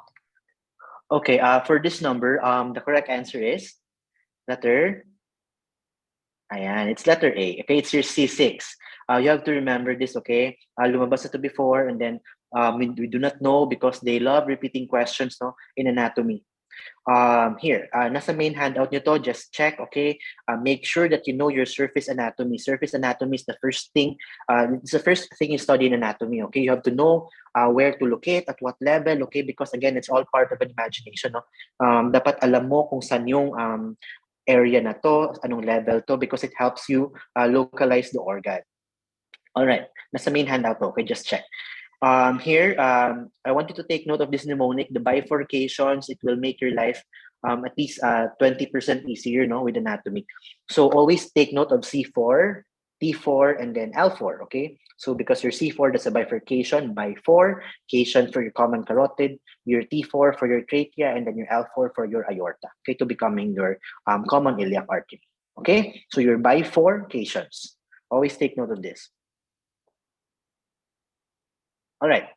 This one, you should know this by heart already. At this point, dapat alam niyo na to. The hyoid bone is located at what vertebral level?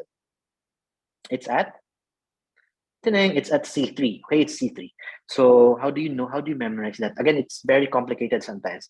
So that's why you have to rely on mnemonics and sometimes songs. No. So how do you memorize? I bet some of you know this already. Your hyoid, thyroid, cricoid, C3, C5, C6. Okay, you just have to hum that. Okay, hyoid, thyroid, cricoid, C3, C5, C6. All right, ganun na yun. So you can memorize it. Okay, so it's very helpful. Madadala nyo yan until after the boards. Okay, again, it's hyoid, thyroid, cricoid, C3, C5, C6. Okay, C3, C5, C6. Okay. Again, you don't have to memorize everything. There's too much to memorize, no. You just have to choose the high yield ones, okay, because they always come out. Okay. Save tayo ng energy. Another one, again, localization levels is very important in anatomy, and these are very recurrent topics, no. So how do you remember? How do you remember the hiatuses? Okay, that and the structures that that pass through the diaphragm. Okay, so we have three. You have your caval, you have esophageal, and then you have aortic hiatus. Okay, how I remember that, I call it your SEA 8, 10, 12. Okay, SEA 8, 10, 12. That's how I memorize that. Also, aside from this, you have to know the structures that pass through this hiatuses. Example, for caval, ano yun? Isa lang, no? We have your right phrenic artery because remember your left phrenic that does not pass through the diaphragm. So esophageal, we have there your right and left vagus nerve. And then your aortic hiatus, of course, you have there your ATA. That's how I remember that, ATA. So SEA, 8, 10, 12, and then ATA for the aortic hiatus. A for the aorta, T for the thoracic duct, and then A for the azygos vein. Of course, comes along your hemiazygos vein. Okay? So that's how you memorize that. Your SEA 8, 10, 12. Okay, SEA 8, 10, 12. So caval 8, esophageal 10, aortic 12. All right, I hope everyone got that mnemonic. I hope this helps. Sige. All right, let's proceed. What cardiac vein accompanies the posterior interventricular artery?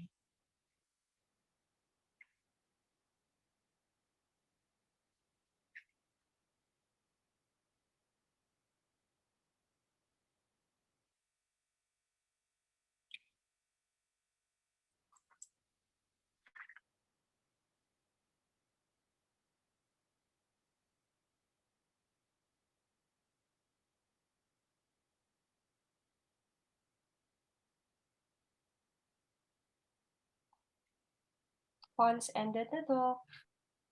All right. Yes, very, very good. So a lot of you got the correct answer. The correct answer here is letter C, your middle cardiac vein. All right. How do I memorize this? Again, with anatomy, no, it's better to memorize mnemonics than to memorize the entire thing. So like it's, shortcut yung mnemonics. It will save you time. It will save you neurons. Okay. And then very quick yung recall. Mas accurate yung recall with mnemonics kasi you really have you have numbers, you have letters in mind. So mas accurate yung recall rather than just passive recall. Now you're not sure, okay? Kung tama yung na-recall mo or not. So how do you remember this? It's always your I just say magspar. When Pacquiao before his fights, nagsasparring yan, di ba, with his coach. So magsparring, parang ganun yung how I pronounce it. Magspar, okay? Magsparring, okay? So that's mags, MGS, and then PAR, okay? So I'm not sure if this is how you also play with your mnemonics, okay? But it's also very helpful to write it down, okay? MGS, PAR, okay? That's how you write it, magspar, all right? That's for the artery and the accompanying cardiac vein. All right, let me proceed. Review na lang mamaya sa portal if makalimutan yung mnemonics. This one, dapat alam na to by heart, by now ha. GSMO, the tributaries to your coronary sinus. Very high yield also. Okay? Paulit-ulit, always na lumalabas. GSMO. Okay, let's ask. What valve has anterior, posterior, and septal leaflets? I know, right? It's very, paano ka to, paano ko ito memorizing? It's your tricuspid valve, okay? Kasi, we are not trying, as your mentors or teachers, no? We are not trying to recall ano yung lumabas sa board exam because most likely, hindi naman yun umuulit. Pero we want you to understand how the examiners are thinking, no? How they think, how they formulate questions. Imagine, lumabas to sa exam namin and then, sobrang minor details na nito, guys. No, kasi marami yan. So, most of the time, nasa-skip na to, yung ganitong very minute information. But that's the tricuspid valve. So, good thing I memorized this and I made mnemonics for this, okay?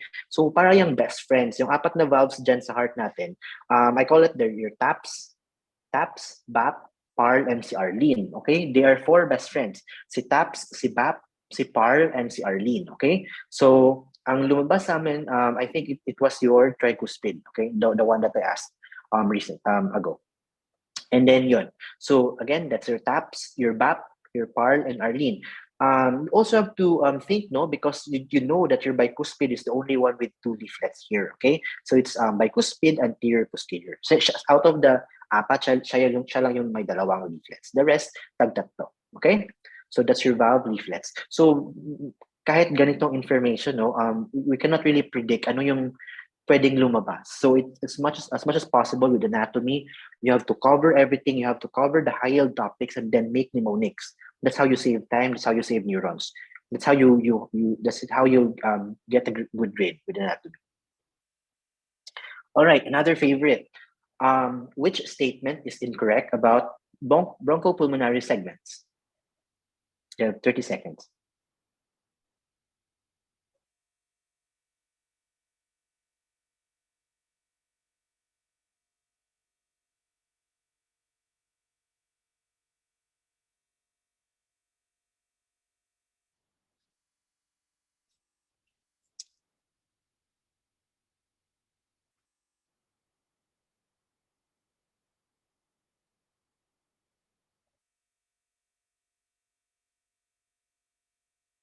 Pulse ended, Doc. Thanks, Doc. So it seems no that this is still a confusion to many of us. So I want you to remember, okay, the correct answer here is letter C, okay? It's letter C. Again, the bronchopulmonary segments is a recurrent topic in the board exam. Lumabas to sa amin, lumabas dito 2 seasons ago. So just remember that it's the anatomical functional surgical unit. We all know that. This one, remember may dalawa siyang intra and dalawang inter segment supply, okay? So dalawang intra there mean to say each segment gets to have an artery of its own and a bronchus of its own, okay? So dalawang intra, the bronchus and the artery, okay? So my intrasegmental bronchus and then my intrasegmental artery. So sila yung partner.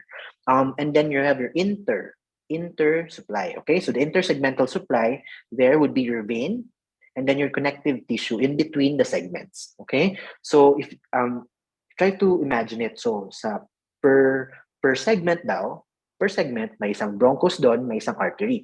So is for the other, okay? Other segment. In between those segments, sa intersegment na area, in between, no? Sa septum, may vein in between and then may connective tissue in between, or sometimes we call it the septum.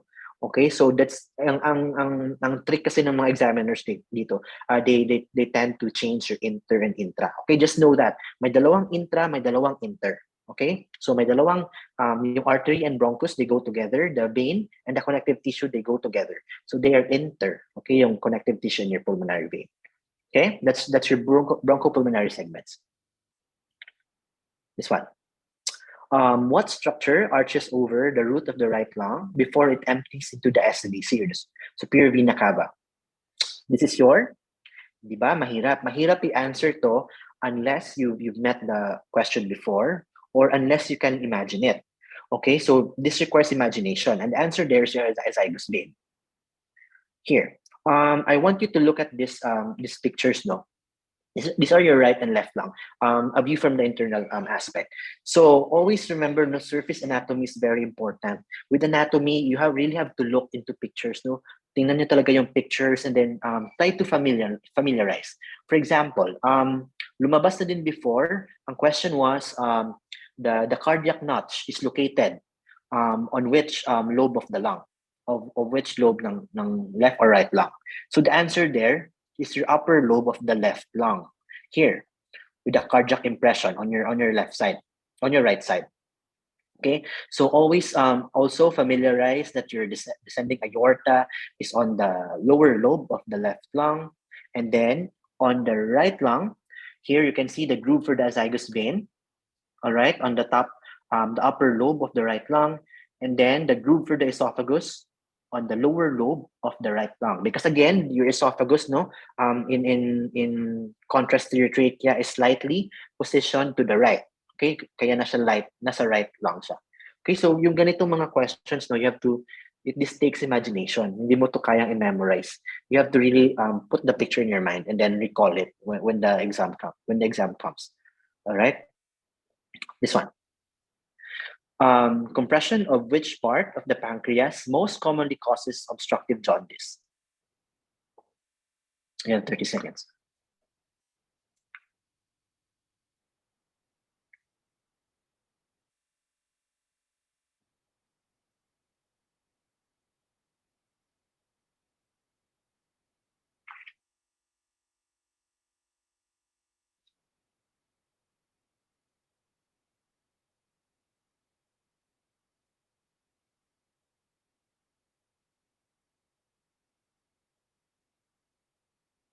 Call is ended, Doc. All right, thanks, Doc. All right, so majority of you got the correct answer, no? It's the head of the pancreas, all right? Head of the pancreas. All right, again, for this QM, I want you to look into pictures talaga and put them in your mind, ha? Use your imagination. Parang i-memorize mo siya muna in your mind, okay? And ganito yung arrangement nila. Nandito siya, okay? Always take note that your head of the pancreas, now, although you can memorize this, is encapsulated or is held, okay, embraced by your second part of the duodenum, okay? So again, when you have tumors in the head of the pancreas, the most common site of pancreatic tumor, remember, no, the painless jaundice, no, the painless palpable gallbladder. What's that sign again? Diba? Meron tayong tawag dyan. That will cause obstructive jaundice. Okay, you have to know why, because nandun nagde-drain yung bile and then yung pancreatic fluid. Okay, it's a second duodenum, okay, via the major papilla. And then also, you have to take note of the neck, okay? So after the head, always the neck of the pancreas. Remember where it is located. So your neck, okay, is look behind it, okay? It's the junction between your superior mesenteric vein and your splenic vein, okay? To become what? What structure? Your portal vein, okay? So the two major tributaries to your portal vein are your SMV and your splenic vein. So they cross path, no, behind the neck of your pancreas. All right. Okay, and just take note of this picture, okay, because this will help you a lot. How the kidneys are related to the pancreas, to the duodenum, to the stomach. Okay, so parang congested sila lahat dyan, but you really just have to map it out, okay, in your mind. Just take note of this picture. So also just take note, when there is tumor to the neck of the pancreas, it's very unlikely to cause obstructive jaundice. So, di ba? So correlation anatomy yun. So nag-iiba yung manifestation, okay, depending on the location. Here, this is a giveaway. I'm just reminding you that we have your gabids. Okay, gabids for the cells, okay? Your endocrine cells of the pancreas, your glucagon, your alpha cells, your beta cells, your insulin, and your delta cells for somatostatin, okay? That's your gabids. And also try to remember that in your endocrine pancreas, no, your beta cells are located at the central area, your alpha cells in the periphery, okay? Remember that picture? Yes, that's also very high yield. And yeah, yun. Sige, let's continue. This one, let's talk about anatomy, no. Recently kasi maraming lumabas sa amin na parang hindi siya, it's not direct anatomy questions. Sometimes nagbibigay sila ng scenario na ganito, ganyan. So it's not really just very objective type, okay? Yung na-notice ko, okay? This is a syndrome characterized by compression of the left renal vein by the SMA and the aorta. This is also surgical, no, and IM. This is your left renal vein compression. This is your nutcracker syndrome, okay? Nutcracker syndrome. All right, so what happens there? Always remember, this is your SMA, the red vessel there, arching from your aorta. In between your SMA and your aorta are your third duodenum and then your left renal vein. So if ever there is loss of your mesenteric fat there, very common among females na sudden weight loss, or my patient ako dati, AIDS patient, no? So tumaba and then biglang pumayat. So any fat loss there will lead to the compression of your duodenum, your third duodenum, and your left renal vein. All right. I'm sorry. And then, okay, let's go. So again, pag yung left renal vein, yung naipit, that's your nutcracker. If it's your duodenum, that's your SMA syndrome. Okay. It will cause what? SMA syndrome. Anong manifestation? Obstructive symptoms. Okay, parang small bowel obstruction. This one, another favorite. Your mate Turner syndrome, compression of your left iliac vein by your right iliac artery. Okay, so basically there will be just congestion of the compressed vein. Okay, so left leg. This is how it looks like. All right, another actually yung question na to, yung topic na to, parang hindi ko siya masyadong pinagtuunan ng pansin dati. And then I regretted that after the exam, no? So which projection is incorrect regarding the Papez circuit? You have 30 seconds.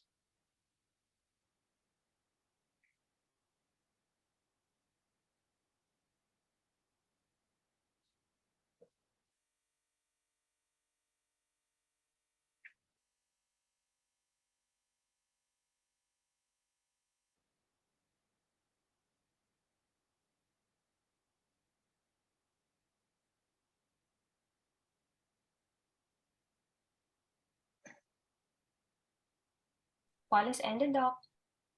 All right, the correct answer here is letter. I know, mahirap to. It's letter D, okay? It's letter D.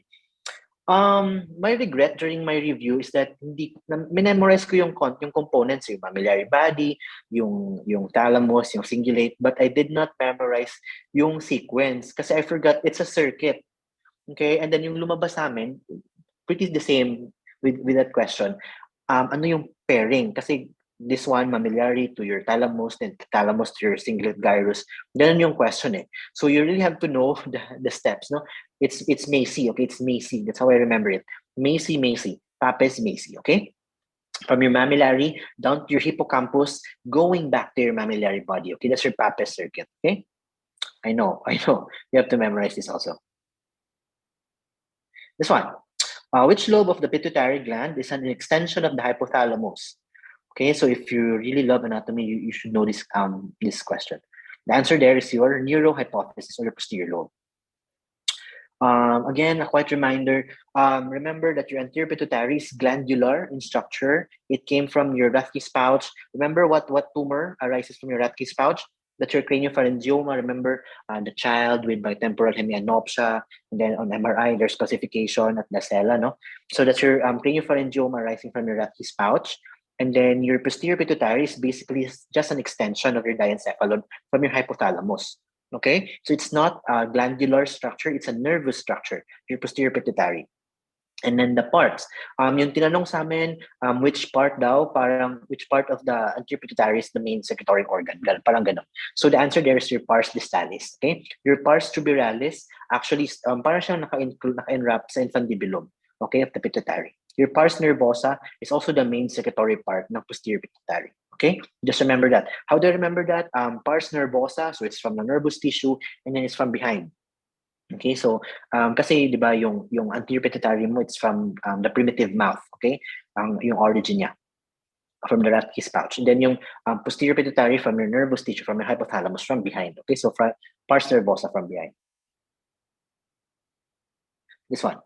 I know another not so, hindi siya magandang question, no? I mean, masakit siya i-answer. Which is incorrect about the walls of the middle ear?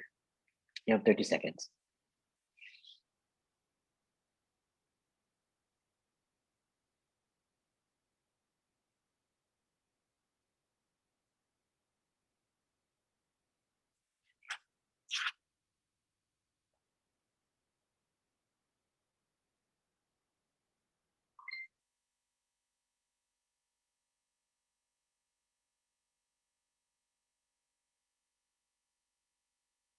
Wallace ended, Doc.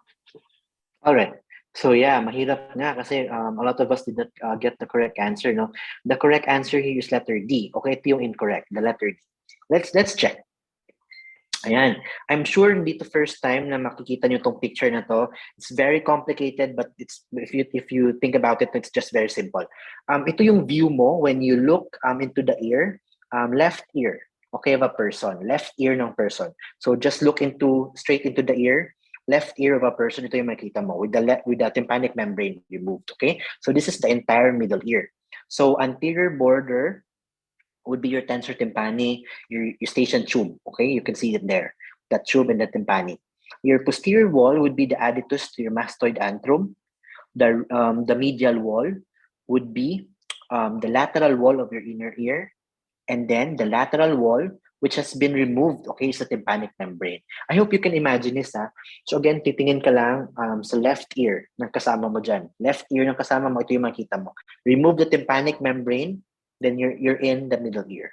Okay, the anterior wall, the posterior wall, the medial wall, and then the lateral wall, the tympanic membrane, which has been removed in this picture. Okay? I know sobrang marami, just know the walls. Because ito din yung inulit-ulit kay Snell, okay? Yeah. And lumabas ito sa board exam namin. So they might modify the question. They might get another form of question from this picture. Okay, so just know this picture by heart. Okay, the walls. All right, very basic. Again, I just want to remind you the auditory ossicles has may kakaibang name yan. That's your hammer, anvil, stapes, malleus, incus, stapes. So that's your Hasmis. Okay, Hasmis. Again, that's how you write it. Hasmis. Hasmis. That's how I memorize that. Okay. So again, just to save neurons. Para mga ganitong question, they might use the other name so that you don't get confused. Okay. Sayang yung piso. Okay. So sometimes the piso can make or break our grades. So that's Hasmis. Okay. Hasmis. Next, we're about to end na. Which is a branch of the first part of the axillary artery? 30 seconds.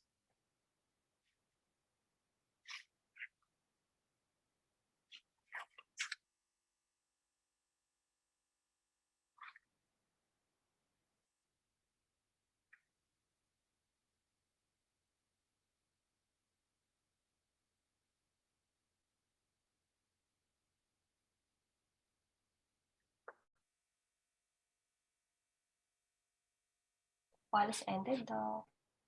All right. The correct answer here is letter D. I know, mahirap ulit. How do I remember this? Again, with anatomy, you have to live by mnemonics, no? Branches of the axillary artery is salsap. Salsap, salsap, salsap. Okay? So the first branch, isa lang yun. Second branch, dalawa. Third branch, tatlo. Okay? It's salsap.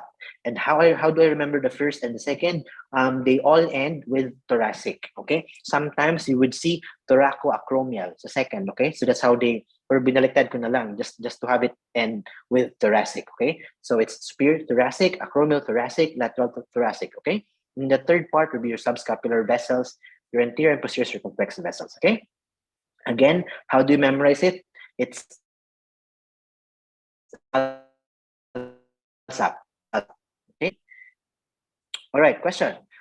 Muscle that divides the axillary artery into three parts. Again, very high yield because yung vessels natin, as they go down, there's always a structure that divides it into parts. Okay, for the axillary artery, that's your pectoralis minor. Correct. Next, for the subclavian artery, again, another favorite topic. Subclavian artery, how do I memorize that? It's your vitamin C, D. Okay, it's vitamin C and D. So first part, that's your vertebral, internal thoracic, your thyrocervical, your costocervical, and your dorsal scapular. Some references, no, they don't use your dorsal scapular as a third branch, no? That's okay. But just know na some references also use that. Because again, we cannot predict ano yung ginagamit na references no examiners. Sometimes it's not even from the prescribed textbooks. Okay? So again, it's vitamin C and D.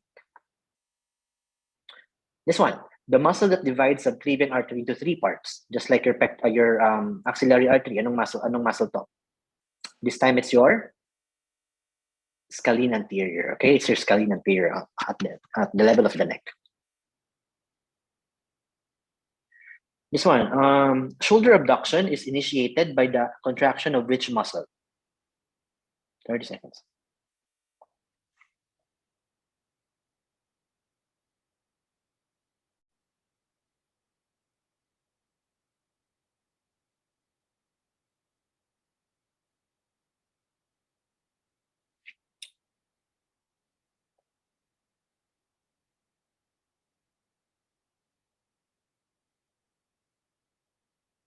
It's ended, Doc. All right. So a lot of you got the correct answer. The correct answer is your supraspinatus. It's letter A. Okay. Sorry, nawala yung effect. I mean, it's letter A. Your supraspinatus. Just let me talk about this for a while. The first 15 degrees of your shoulder abduction, okay, that's by your supraspinatus, okay? After that, your 15 to 90 is by your deltoid, and more than 90 it's your trapezius, okay? So kasi lumabas na sa exam namin eh. So who would expect na nalalabas to? So mga ganon, when you encounter also arcs, no, mga yung straight leg bracing sa paa, sa lower extremity, yung scapular, humeroscapular rhythm sa shoulder. Okay, also try to memorize the arcs kasi per degrees niyan, may muscle involved yan. Okay, just for this one, like this one, the first muscle that initiates your abduction is your supraspinatus. First 15 degrees, okay? All right. I just want to teach you also this one because a lot of you have difficulty memorizing this. No, again, it's from lateral to medial of your cubital fossa over here. So it's your B right there, always my PT. It starts with your brachioradius, okay? B, brachioradius, radial nerve, the biceps tendon, the artery, the median nerve, and then the permeator teres. Okay, that's how you memorize it. B right there, always my PT. Okay, you can review this later if you haven't taken note.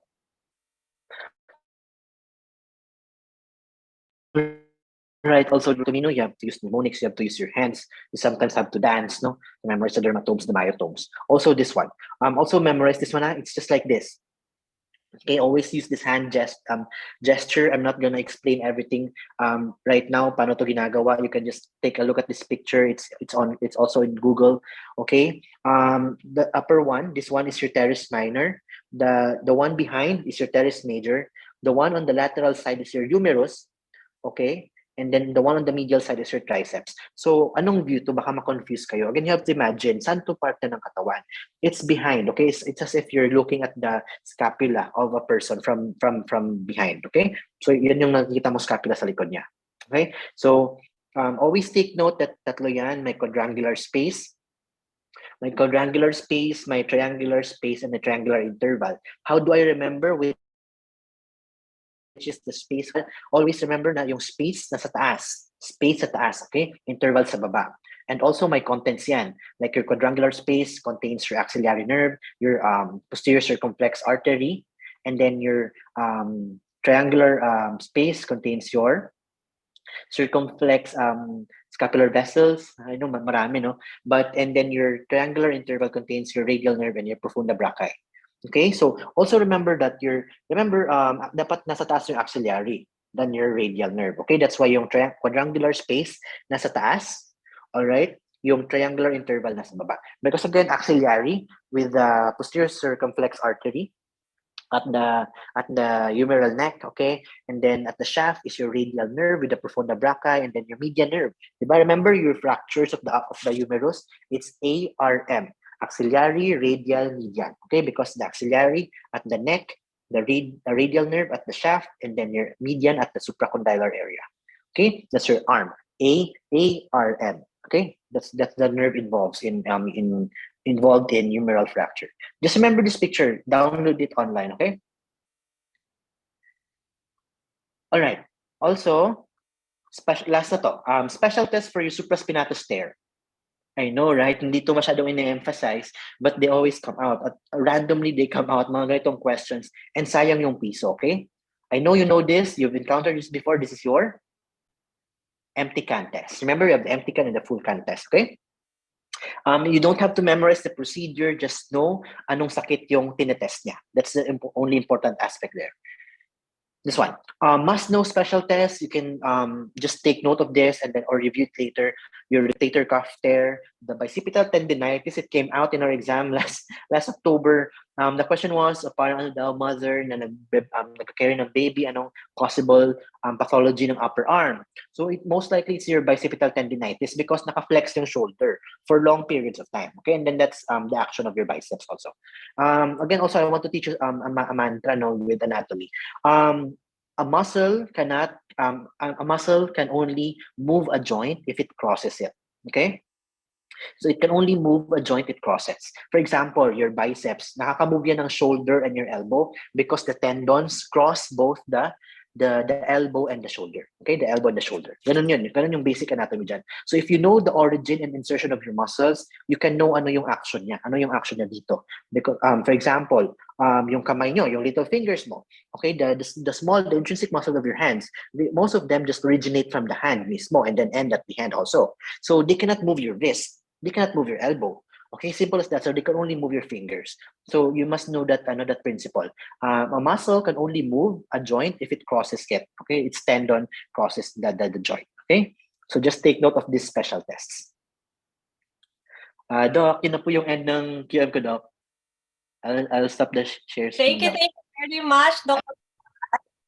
Yes, for that very mnemonic-filled quiz master. I'm sure na-appreciate po ng mga students natin ang mga panemonics ni Doc at ang what you call this, save neurons, di ba? And save piso. Piso is important to make 100 pesos. Di ba, Doc? So thank you very much, Doc.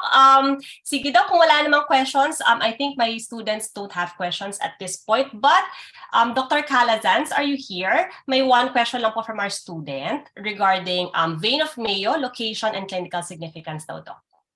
Yes, ma'am. I think natanong din to last sa recent exam. So yung vein of Mayo, it's actually a branch of your right gastric vein.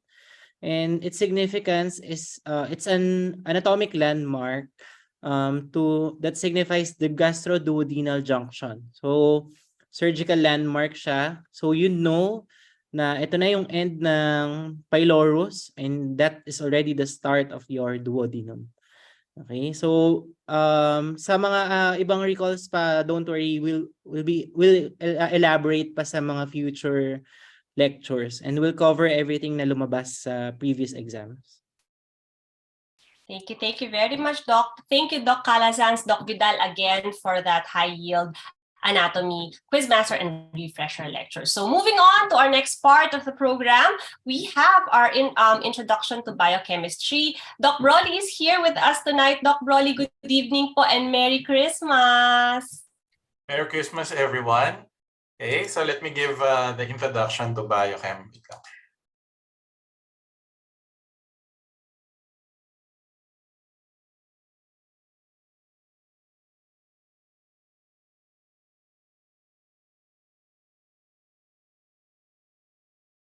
So for Biochem, we've divided your handouts and your lectures basically into two parts. What we call the Baticolon Biochem and the Rubio Biochem. So these were named after your teachers, si Ronnie Baticolon at si Franz Rubio. Yung Baticolon na Biochem handout is around 40 pages. Ganun din yung kay Rubio, around 40 pages also. But they have different themes and different concerns. The Baticolon Biochem is based on what we call true clinical biochem. Nandito yung mga rate-limiting steps, nandito yung mga pathways. The Rubio Biochem, that is your general chemistry, pre-med chemistry, and nutrition. Unfortunately, if you're taking the boards for the first time, since 2020, ang style sa biochem is hindi siya 100% true biochem. Hindi siya yung biochem ng first year med ninyo. Maraming questions na org chem, may mga questions pa na general chemistry, mga tipong mga laws of thermodynamics na tatanong, significant number of nutrition questions na tatanong. Okay? So, for those taking the med boards for the second time or more, for those who have re-enrolled in Top Notch, ano daw ang improvement na ginawa ninyo in terms of biochem compared with the October 2022 batch? The Rubio handout, we have revised. Okay? Yung mga hindi uli na cover na na-identify ng mga students doon sa exam as topics. So, in-integrate na yun ni Franz Rubio doon sa handout niya. Yung Baticolon handout, yung true biochem, we decided not to change it Even the lecturer for Baticolon, we decided not to change it kasi hindi kailangan, basically, nung nagpa-SGD kami tsaka nagpa-survey, hindi kailangan for the true biochem portion, the Baticolon handout is highly responsive. So, ang basa ko, to save time for the students, if you have enrolled in top-notch before and you had a Baticolon handout na highlightan na may sulat na gamitin nyo na lang uli yun. Yung Rubio handout, tabi nyo yung last version ninyo, yun yung gagamitin ninyo, yung bagong Rubio handout for this batch. We decided as an improvement para dun sa ginawa naman ni Ronnie Bats, kung hindi niya na i-reshoot yung video tsaka hindi na babaguhin yung particular na handout, he will give a special lecture 1 to 3 days before the actual board exams. The first subject in the med boards is Biochem. So he will give you a special lecture, synchronous, via Zoom and via the portal, 1 to 3 days before the med boards. So that will serve as a parang recap ng mga pinaka-importanting parts ng Biochem. It will be over and above the pearls. So lahat ng mga nakita na yung pwede pang ayusin for the part ni Ronnie Bats, doon ibibigay sa inyo yung special lecture na yon. So ano daw ang magiging strategy dito? Should we read any other reference, any other text? Should we read our handouts in med school? Personal recommendation, professional recommendation, pre-test, main handout, plus main lecture videos, then post-test. Yung the usual na strategy natin. Pre-test, handout, lecture video, post-test. You really have to, actually kahit hindi ko sabihin, manunood kayo for sure ng lecture videos ng Biochem. A lot of students have problems understanding Biochem in med school. So when they enroll in top-notch, natutuwa sila dahil natututo talaga sila nung kailangan lang matutunan. What I'd like you to focus on, kasi minsan nakakalimutan ng mga students, is the QR code, yung mga lecture at videos na gawa ni Mads Abraham. May ginawa siya for Biochem. Tirahin nyo din yun. I think the combination of Rins Rubio, Ronnie Batch, and Mads Abraham, guys, no better preparation compared to those three. Absolutely yan yung best right now in the Philippines. Do you recommend, Doc, that we read or chem books or general chemistry books? You can. Unfortunately, it will be a fishing trip kasi unpredictable totally yung questions na galing doon sa Gen Chem pre-med chemistry questions. When we ask sa surveys and sa SGDs, ano ba talaga yung mas madami? Kasi ganito guys previous to the October 2022 med board, so from 2020 to March 2022, halos wala talagang lumalabas doon na questions from the Baticolon handout. It's really general chemistry. Ganun yung trend for 4 or 5 batches. Ang nangyari ng October 2022, nagkaroon uli ng true biochem questions. So naging relevant uli yung Baticolon handout. Doc, gaano kadami? So iba-iba yung mga feedback ng students. Some students said, Doc, parang wala nang lumabas kay Prince Rubio, talagang 100%. Ronnie Bats na. Others said, Doc, 50-50. Others said, Doc, mas marami pa rin kay Prince. So I had to, may recall bias kasi yung mga student pagdating sa ganyan Pag, alam mo yun, they don't actually count the number of ilan yung lumitaw from Baticolon, ilan lumitaw from Rubio. Nare-retain sa memory nila is kung ano yung pinaka-striking. So for some students, kung pinaka-striking dyan is may natanong na Baticolon questions, ang utak, dire-diretso buong biochem, ganun. After some time had passed, natapos na yung board exams, and when we did an SGD with the students, nung wala na, devoid of emotions, may mga questions na galing doon sa Baticolon Biochem, pero mas marami pa rin at the end of the day yung Rubio Biochemistry and Rubio handout. So, Doc, ano magiging recommendation natin pagdating dito? We have to study both. You have to you must not sacrifice one for the other. Hindi natin alam kung mas marami uling Baticolon Biochem, true Biochem for the March 2023. Hindi natin alam ko, baka mag-revert sa previous na mas maraming Gen Chem, Pre-Med Chem, and Nutrition. So magiging segurista mode tayo for Biochem. You learn both. Okay? We've revised the Rubio Biochem. And then si Ronnie Bats, bibigyan kayo ng special lecture pag malapit na yung boards. In my professional opinion, yung pinaka-best strategy pagdating dito. So what happened in Biochem in October 2022 is an example of what we call trend breakers.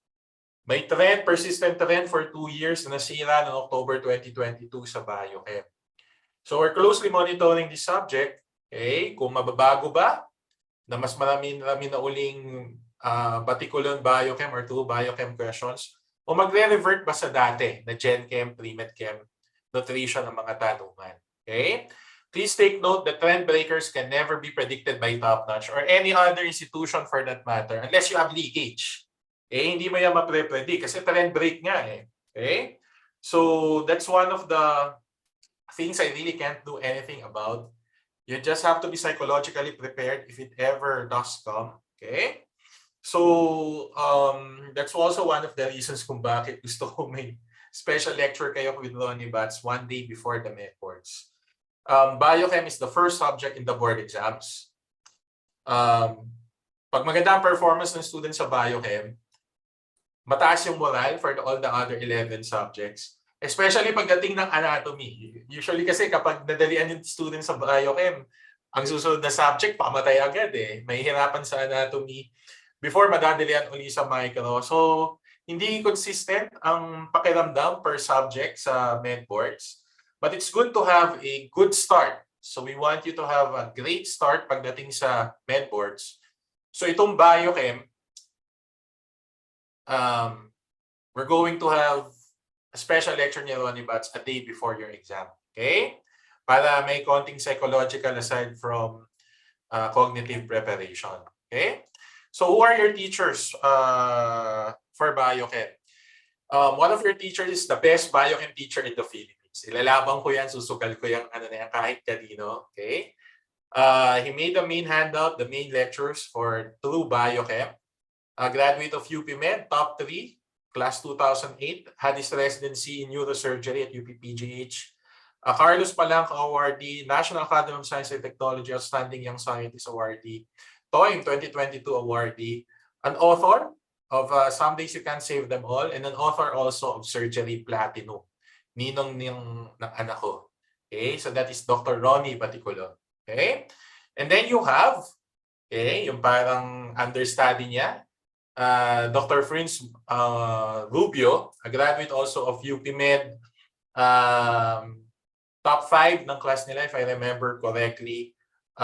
Consistent champion in Quiz Bee competitions during his time, taking up IM at St. Luke's Medical Center. Okay? And then finally, you have Dr. Mads Abraham, Adeline and Johanna Abraham. You've met her before. Siya yung nandoon sa QR code, yung mga video lectures niya. Graduate of UST, top 6 in the March 2022 PLE. Currently part of the Department of Physiology at San Beda University College of Medicine. And incoming resident for dermatology. Okay, so these are your 3 teachers for this subject. Very good teachers. Guys, handout na lang, makinig ng manood ng mga lecture videos. Preferably isabayin nyo na. Ito yung subject that I highly recommend. Pagsabayin nyo yung video tsaka yung handout. Huwag na kayo mag-pause, mag-rewind ng mga lecture videos natin. Kaya kayo tumatagal at nagdi-delay dahil dyan. Isipin nyo parang tunay na lecture yan. Watch it on the largest screen possible, okay, like a TV. Okay? Don't watch it on an iPad. Don't watch it on a cell phone. Watch it on a big screen. Okay? Don't rewind. Okay? Don't pause. Play naturally. Write down notes in your handout, okay, while you're watching the video. That's how you learn Biochem. Okay? Yan yung pinaka-optimal dyan. So, that's it for Biochem. Let's hear a special guest to give us yung experiences nila during the October 2022 med boards for Biochem and his personal advice regarding this subject. So DK will introduce our special guest, give context, give background. Okay? Doctor? Yes, Doc. So To give another introduction to Biochem, we have Dr. Tony Ivan G. Goles, a graduate of West Visayas State University, and took the board exam very, very fresh, October 2022. Yes, Doc. Good evening, Doc Goles. Good evening po, Doc. Good evening, March 2023 reviewees. Sige, Doc, are you gonna share your screen, Doc? Yes. Sige, Doc.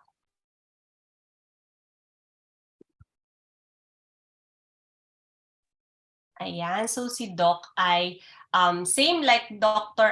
Graduate sila ng West Visayas University. Ayan na, Doc. We can see your screen na po. Okay na po, Doc. Yes, Doc. So, yun. Sorry, wait. So, good evening, everyone. So, konti lang yung tips ko for for preparing for the Biochem exam. So, first, claim it. So, once na nag-start kayo ng review, i-claim nyo na magiging doctor kayo by March or April pag lumabas yung results. So, claim it, and then once you claimed it, yun na yung tutulong din sa inyo na magkaroon kayo ng positive mindset when reviewing. And then next would be make a study schedule that fits your study habits. So ako noon, nag-start ako mag-aral nung nag-start din yung top-notch na review around May din siya. So yung schedule ko noon dati is I wake up at 4 a.m. and then I usually end at 11 p.m. So I make sure na meron akong tulog na 6 hours. So at when I start the day, nililista ko na yung mga kailangan kong gawin para yung mga kailangan kong gagawin ko siya during my break time, which is usually around lunchtime, 12 to 1 p.m. parang ganun. So yung ginagawa ko din sa schedule ko, finifit ko din siya sa kung ano yung schedule ng top notch. So pag yung schedule ng top notch is 1 week for a subject, as much as possible, tinatry ko din natapusin siya in 1 week. Pero syempre, hindi naman natin kaya talaga. Pero if masipag ka, kaya mo naman yun. So next would be don't skip the videos. So yung ginagawa ko dati, parang fina-fast forward ko siya. Ginagawa ko siyang two times, pero yun yung mali ko. Pero nung inulit ko naman na i-watch yung videos, ginawa ko lang siya sa normal speed kasi mas na-absorb ko yung mga lectures nila Doc Fins and then Doc Ronnie Bats.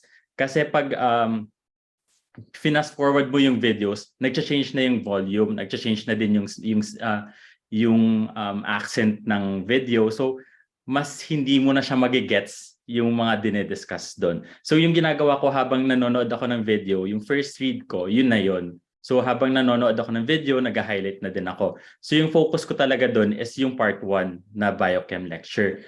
Pero yung lumabas sa boards namin, medyo mixed na talaga siya.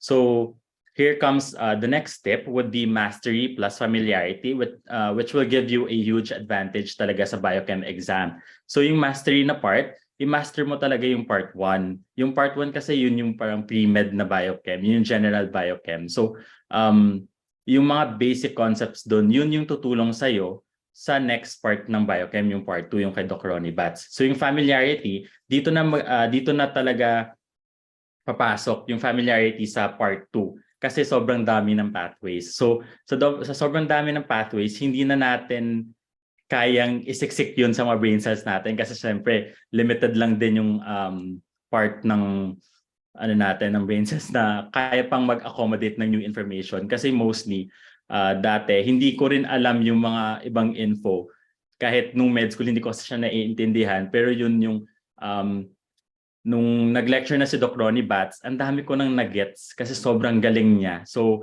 wag nyo talagang imimiss yung integration na lecture ni Doc Ronnie Bats kasi yun talaga yung pinaka the best so far for me sa Biochem.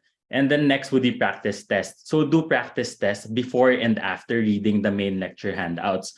So, when I say practice test, kasi first, pag ginawa mo siya before reading the main lecture handouts, parang dun mo magigauge kung ano yung alam mo and then sa ano yung hindi mo pa alam. And then dun mo din i-check pag nag-aaral ka na kung saan ka mas magfo-focus, kung saan mo aaralin, ano yung aaralin mo ng mas matagal and mas parang ipapass by mo na lang kasi kaya mo naman pala siya. So after na lang din ng pag-aral mo ng main lecture handouts, practice test ulit para ma-reinforce yung pinag-aralan mo.